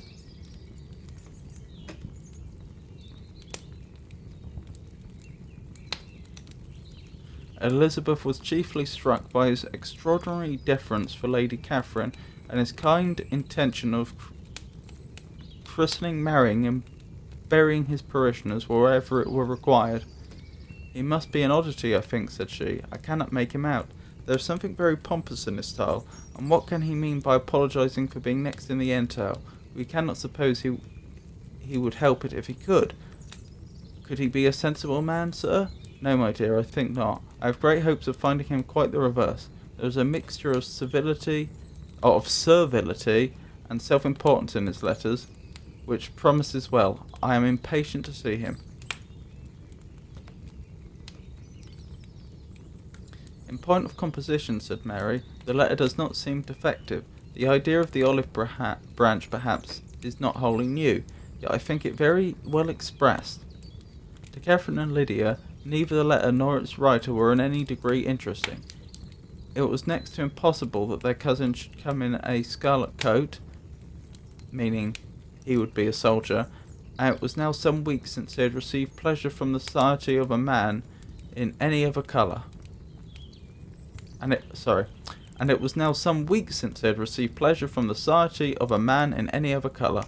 As for their mother, Mr. Collins' letter had done away much of her ill will, and she was preparing to see him with a degree of composure which astonished her husband and daughters. Mr. Collins was punctual to his time, and was received with great politeness by the whole family.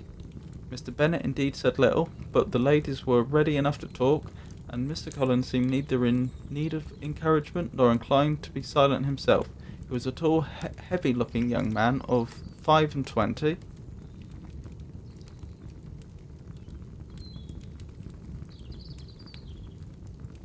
Of 25? 25 what? 5 feet and 20 something? That's not going to be 20 inches. I'm not sure. I'm guessing that's his height. His air was grave and stately, and his manners were very formal.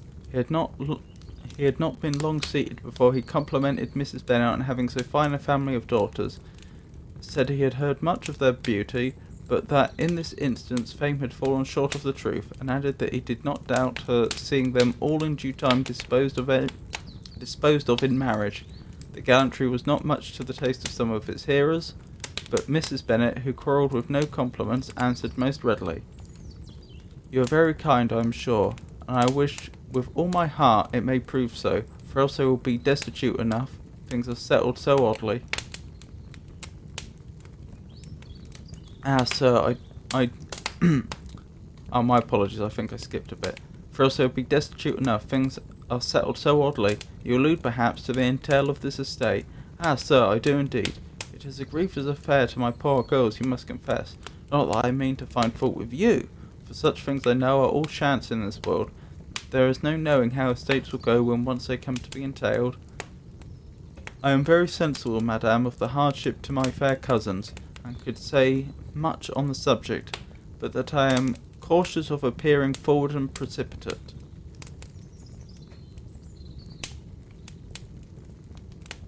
But I can assure the young ladies that I can prepare to admire them. At present I will not say more, but perhaps when we are better acquainted. It was interrupted by a summons to dinner, and the girls smiled on each other. They were not the only objects of Mr. Collins' admiration. The hall, the dining room, and all its furniture were examined and praised, and his commendation of everything would have touched Mrs. Bennet's heart but for the mortifying supposition of his viewing it all as his own future property. The dinner, too, in its turn was highly admired, and he begged to know to to which of his fair cousins the excellency of its cooking was owing, but it was set right there by Mrs. Bennet, who assured him with some asperity.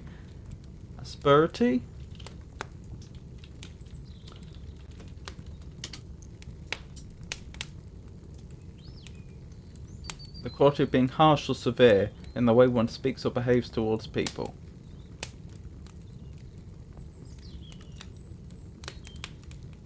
From Latin asper, rough.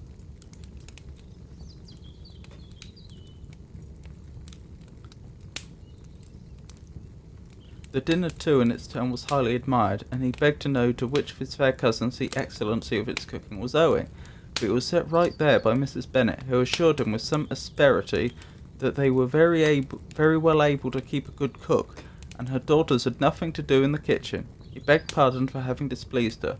In a softened tone she declared herself not at all offended, but he continued to apologise for about a quarter of an hour.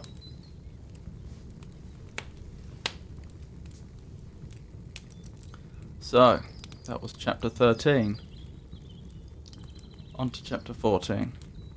During dinner, Mr. Bennet scarcely spoke at all, but when the servants were withdrawn, he thought it time to have some conversation with his guest, and therefore started a subject in which he expected him to shine, by observing that he seemed very fortunate in his patroness. Lady Catherine de Bourgh's attention to his wishes and consideration for his comfort appeared very remarkable. Mr. Bennet could not have chosen better. Mr. Collins was eloquent in her praise. The subject elevated him to more than usual solemnity of manner, and with a most important aspect he protested that he had never in his life witnessed such behaviour in a person of rank, such affability and condescension as he had himself experienced from Lady Catherine. She had been graciously pleased to approve of both of the discourses which he had already had the honour of preaching before her. She had also asked him twice to dine at Rosings, and had sent for him only the Saturday before to make up her pool of quadrille in the evening. Quadrille being a card game. Lady Catherine was reckoned proud by many people he knew, but he had never seen anything but affability in her. She had always spoken to him as she would to any other gentleman. She made not the smallest objection to his joining in the society of the neighbourhood, nor to his leaving the parish occasionally for a week or two to visit his relations. She had even condescended to advise him to marry as soon as he could, provided he chose with discretion, and had once paid him a visit in his humble parsonage, where she had perfectly approved all the alterations he had been making, and had even vouchsafed to suggest some herself, some shelves in the closet upstairs. "It is all very proper and civil, I am sure," said Mrs. Bennet, "and I dare say she is a very agreeable woman. It is a pity that great ladies in general are not more like her. Does she live near you, sir? The garden in which stands my humble abode is separated only by a lane from Rosings Park, her ladyship's residence." "I think you said she was a widow, sir. Has she any family?" "She has only one daughter, the heiress of Rosings, and of very extensive property." "Ah," said Mrs. Bennet, shaking her head, "then she is better off than many girls. And what sort of young lady is she? Is she handsome?" "She is a most charming young lady indeed. Lady Catherine herself says that, in point of true beauty, Miss de Bourgh is far superior to the handsomest of her sex. But there is that in her features which marks a young lady of distinguished birth. She is unfortunate of a sickly constitution, which has prevented her from making that progress in many accomplishments which she could have otherwise failed of. Which she could not otherwise have failed of. Sorry, I'll start that sentence again. She is unfortunately of a sickly constitution, which has prevented her from making the progress in many accomplishments which she could not have otherwise failed of, as I am informed by the lady who superintended her education, and who still resides with them. She is perfectly amiable, and often condescends to drive by my humble abode in her little phaeton and ponies, that being a type of carriage. Do I mean carriage?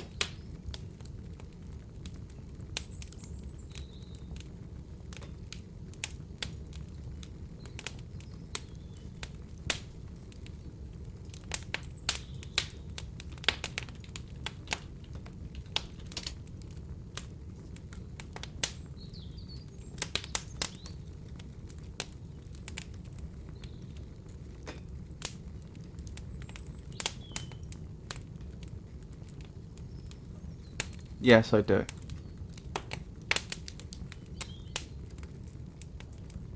A phaeton.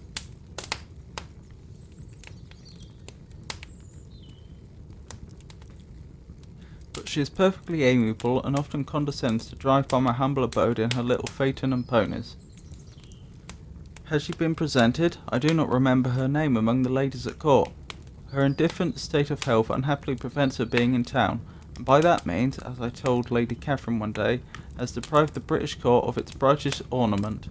Her ladyship seemed pleased with the idea, and you may imagine that I am happy on every occasion to offer those little delicate compliments which are always acceptable to ladies. I have more than once observed to Lady Catherine that her charming daughter seemed born to be a duchess, and that the most elevated rank, instead of giving a consequence, would be adorned by her. Those are the kind of little things which please her ladyship, and is a sort of attention which I conceive myself peculiarly bound to pay. You judge very properly, said Mr. Bennet, and it is happy for you that you possess the talent of flattering with delicacy. May I ask whether these pleasing attentions proceed from the impulse of the moment, or are the result of a previous study? They arise chiefly from what is passing at the time, and though I sometimes amuse myself with suggesting and arranging such elegant compliments as may be adapted to ordinary occasions, I always wish to give them as unstudied an air as possible.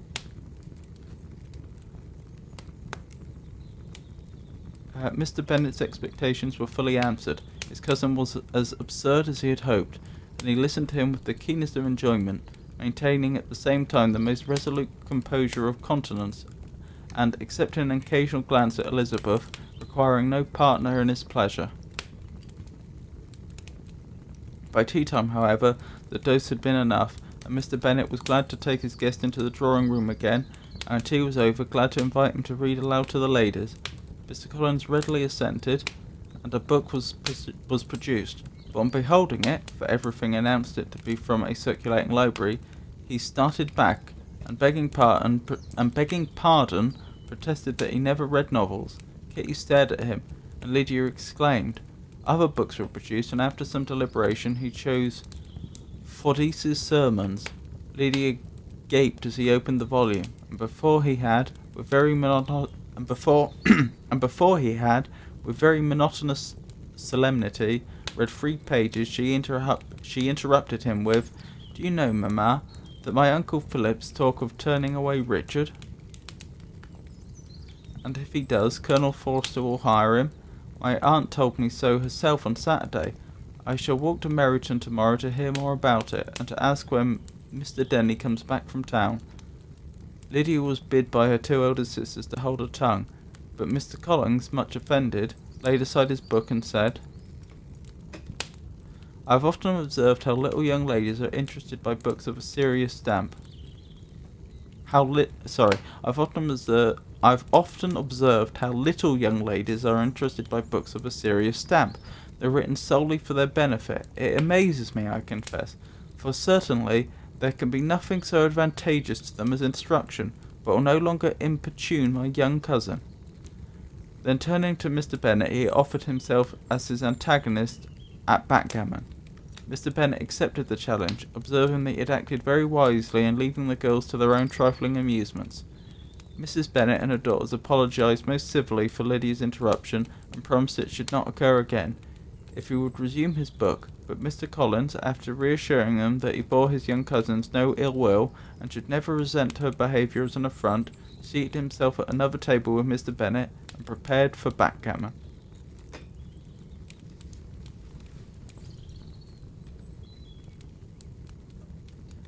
So, that was chapter 14. Is there anything we'd like to discuss about that? Or shall we move on to the riddles?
Very well, let's move on with the riddles. So I believe the last riddle that we read and solved, yes, I think Jenny solved it, was number 29. Yonder lives a shoemaker who works without leather, and strange employs all the 4 elements together. For fire he makes use of water, earth and air, and for every customer makes a double pair.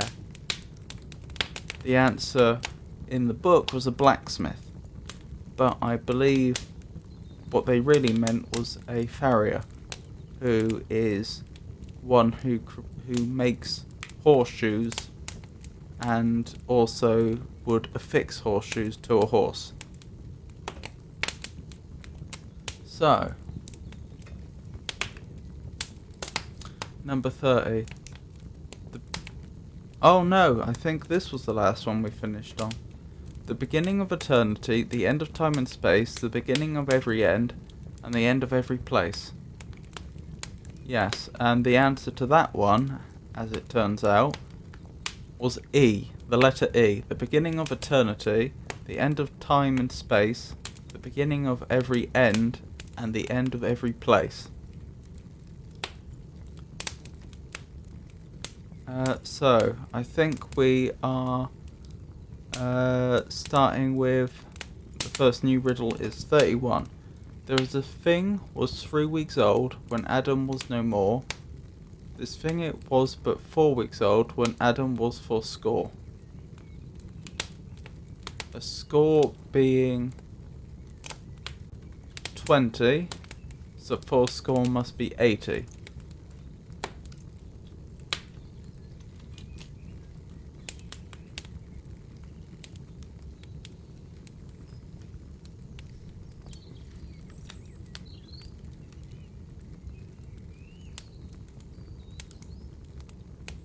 Yes, I've double checked. A score is 20, so fourscore 80.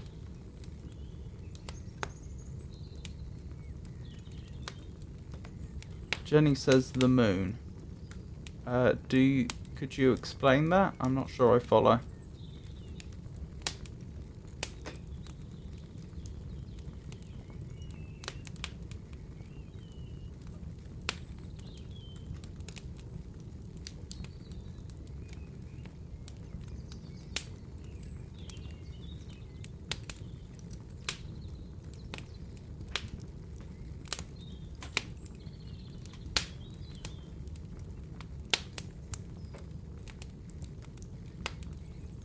Sometimes it is a sometimes it is a full moon, sometimes you can't see it at all. No more. Yeah, but it was when Adam was no more. Presumably Adam from the Bible.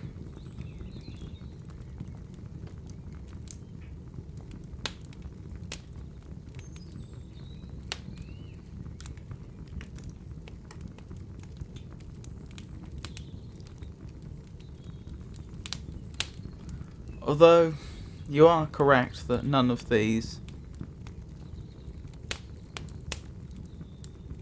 ages are over a month, so that would make some sense.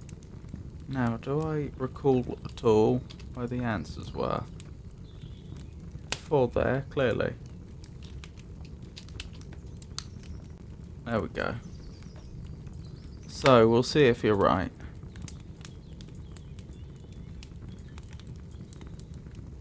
Yep, it is indeed the moon. Well done. Do I remember where we were?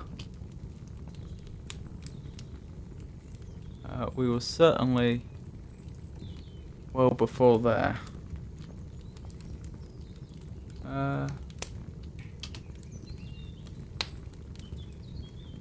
we were after that.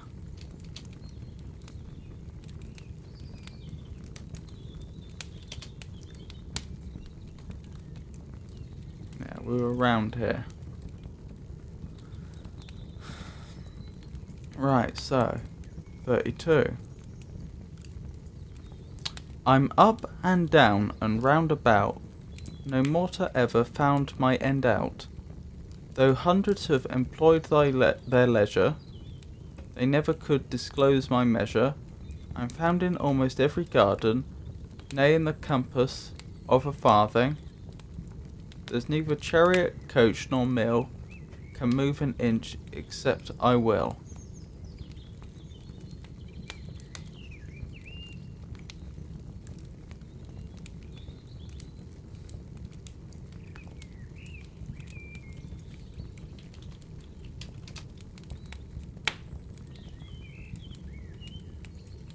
Now, a farthing was, of course, a quarter of a penny.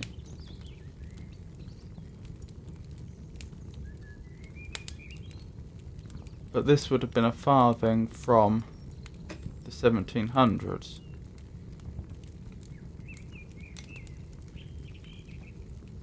Jenny says 32 a circle. That's what I'm thinking.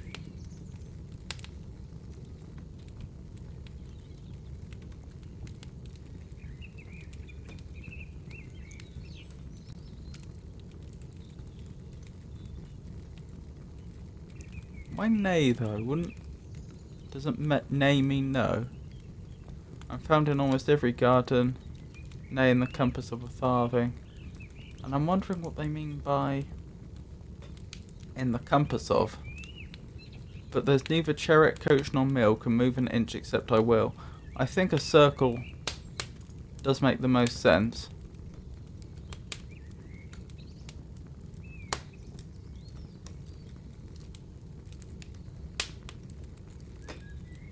Jenny says nay means now.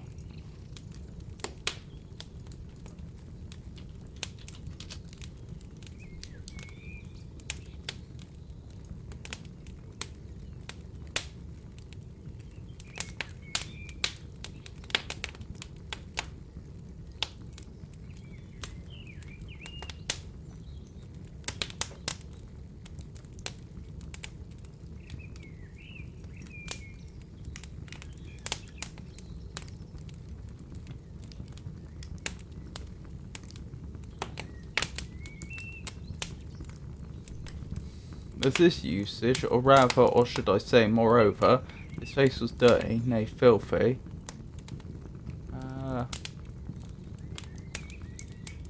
Jenny said I provided the wrong meaning. Never mind, it happens to the best of us.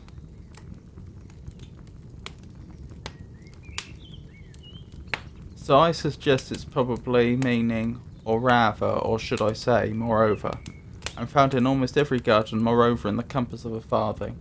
That makes sense.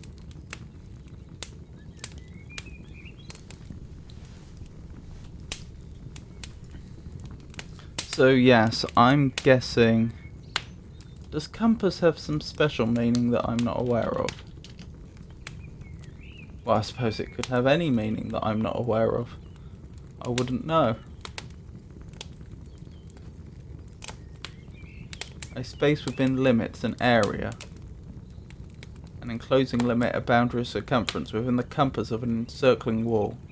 Okay, this is making sense.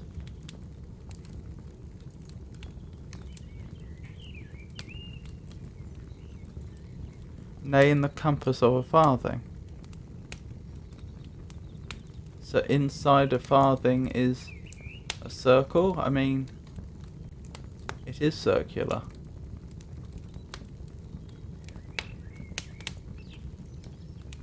I'm not sure why you would emphasize a farthing in particular though. But yes, I'm guessing a circle.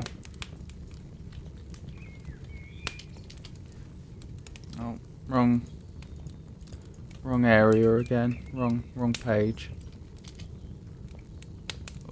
Oh, I remember. There we go.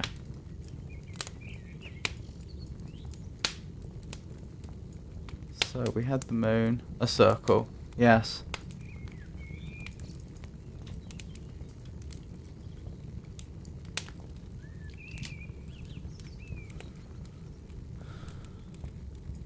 "33. Ever eating, never cloying, all devouring, all destroying, never finding full repast, till I eat the world at last." I'm guessing repast is satisfaction or something like that. What's cloying?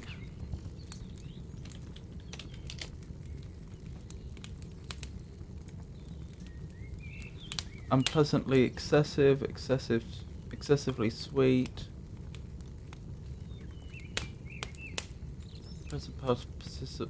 Present past participle of cloy. To fill up or choke, to stop up, to clog, to glut or satisfy as the appetite, to satiate. I think that's what they mean. And repast.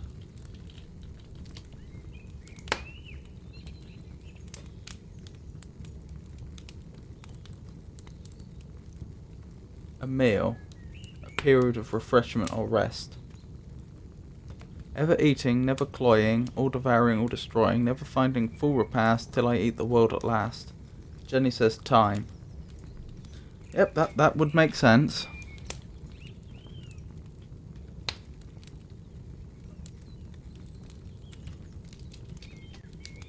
Oh no. Sorry. Time. It was indeed time. I hope you didn't see too many of those. Also, well done, Jenny. You're doing extremely well. Right. So, rather rapidly, on to 34, it would seem. Twixt pounds and pence, 2 letters place, 'twill tell you something near his grace.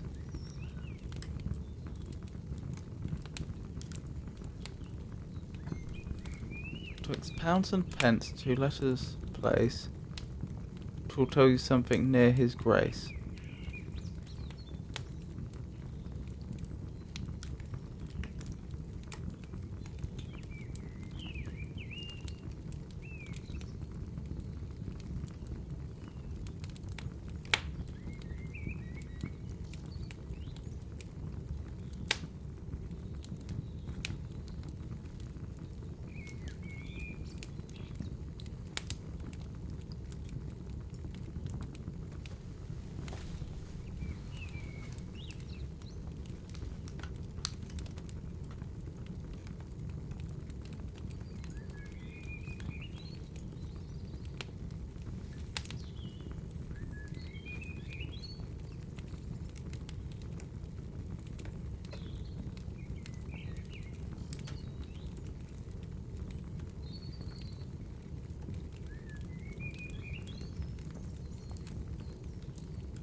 Jenny says L or D. Well, pounds would be L and pence would be D. In the middle you'd have shillings, which I think would have been S.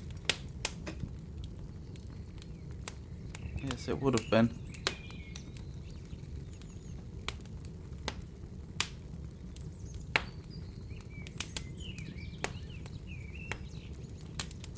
Oh!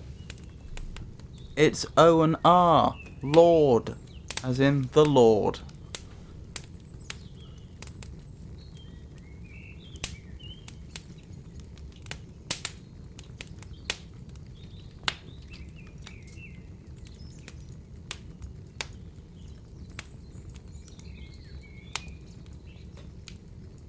Yep.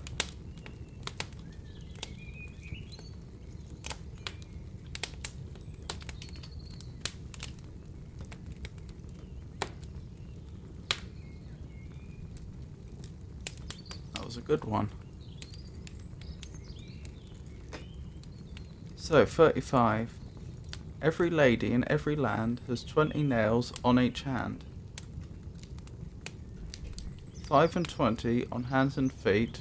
All this is true without deceit.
Every lady in every land has 20 nails on each hand, 25 on hands and feet.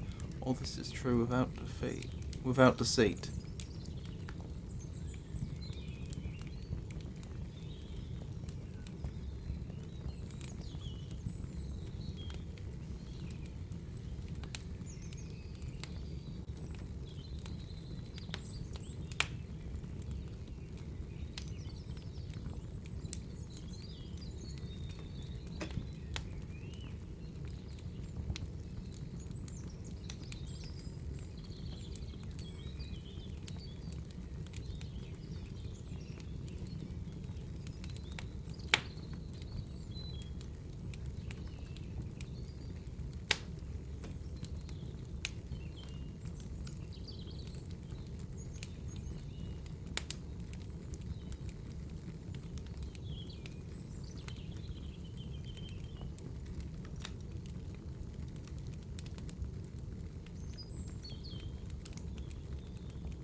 Jenny says, read according to the stops. Imagine we're on a bus in a tube.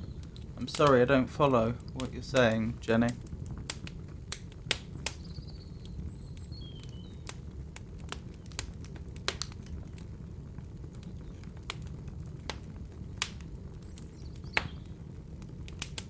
And you're wearing a watch.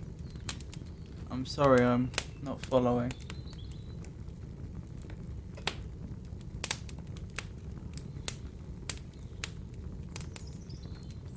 Jenny says, hand, the clock needles. Every lady in every land has 20 nails on each hand. 5 and 20 on hands and feet. All this is true without deceit.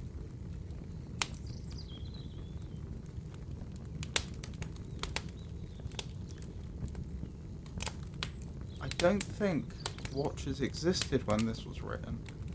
Maybe just barely? And even so, that doesn't fully figure. At least not in my head.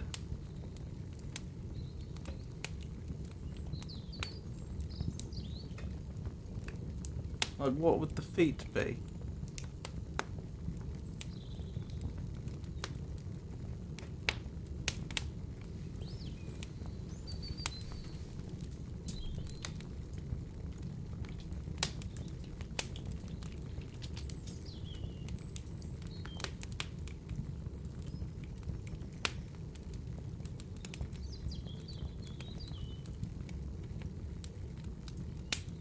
Watches were developed in the 17th century from spring-powered clocks which appeared as early as the 14th century.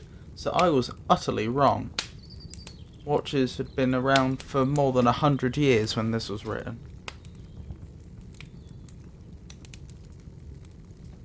Interesting.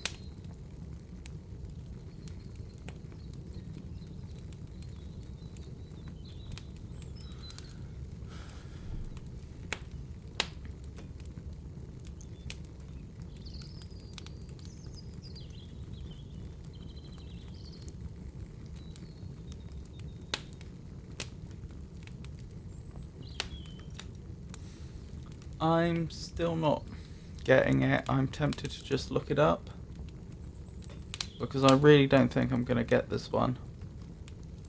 What do you think, Jenny?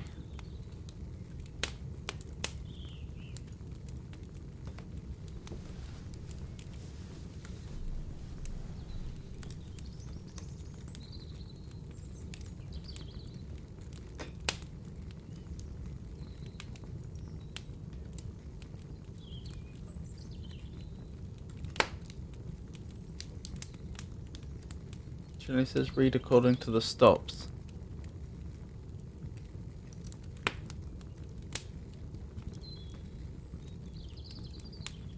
Oh, because there's enjambment.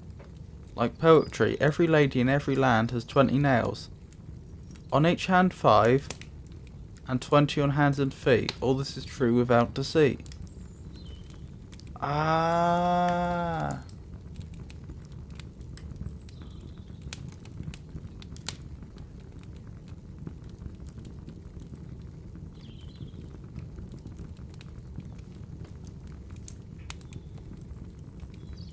Yep, that makes perfect sense.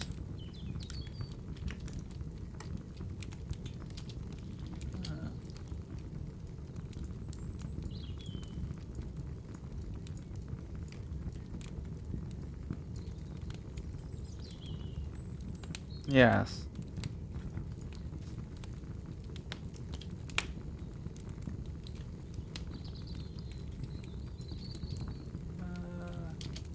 That's where we were.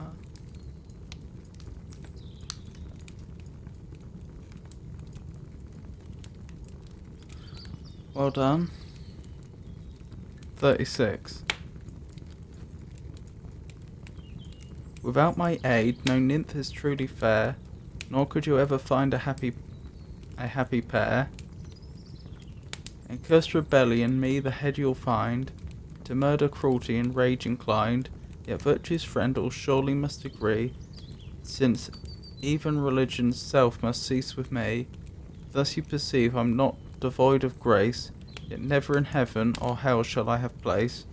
Though in the centre of the world I'm pent, though by my power subsists each element, though on my aid myriads of worlds depend, ladies, you'll find me at your finger's end.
Jenny says,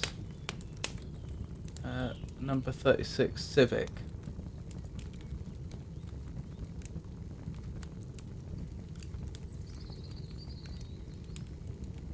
CV.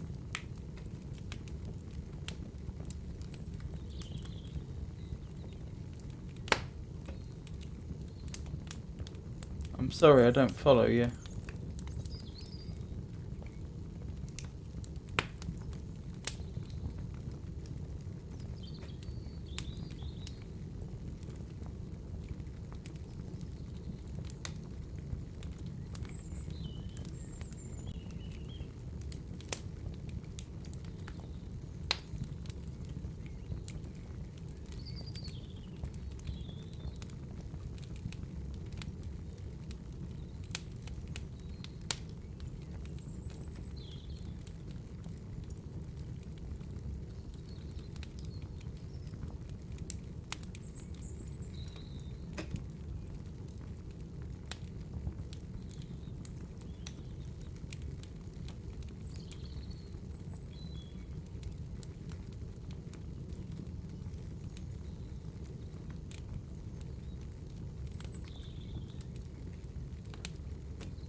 Could you elaborate, Jenny?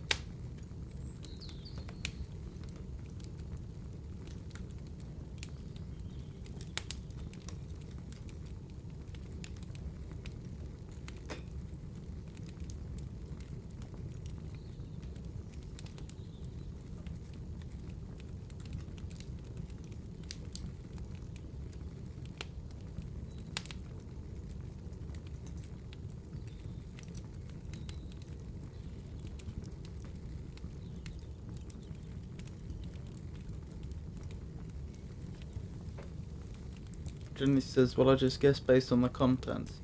Could you explain? I'm not sure how you are drawing that conclusion.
I'm really not sure, so I'm going to look it up.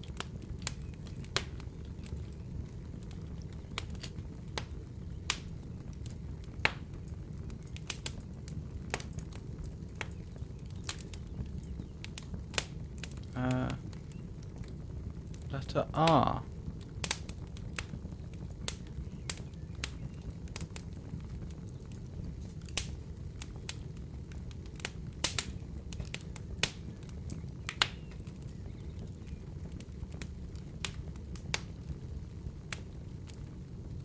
Oops.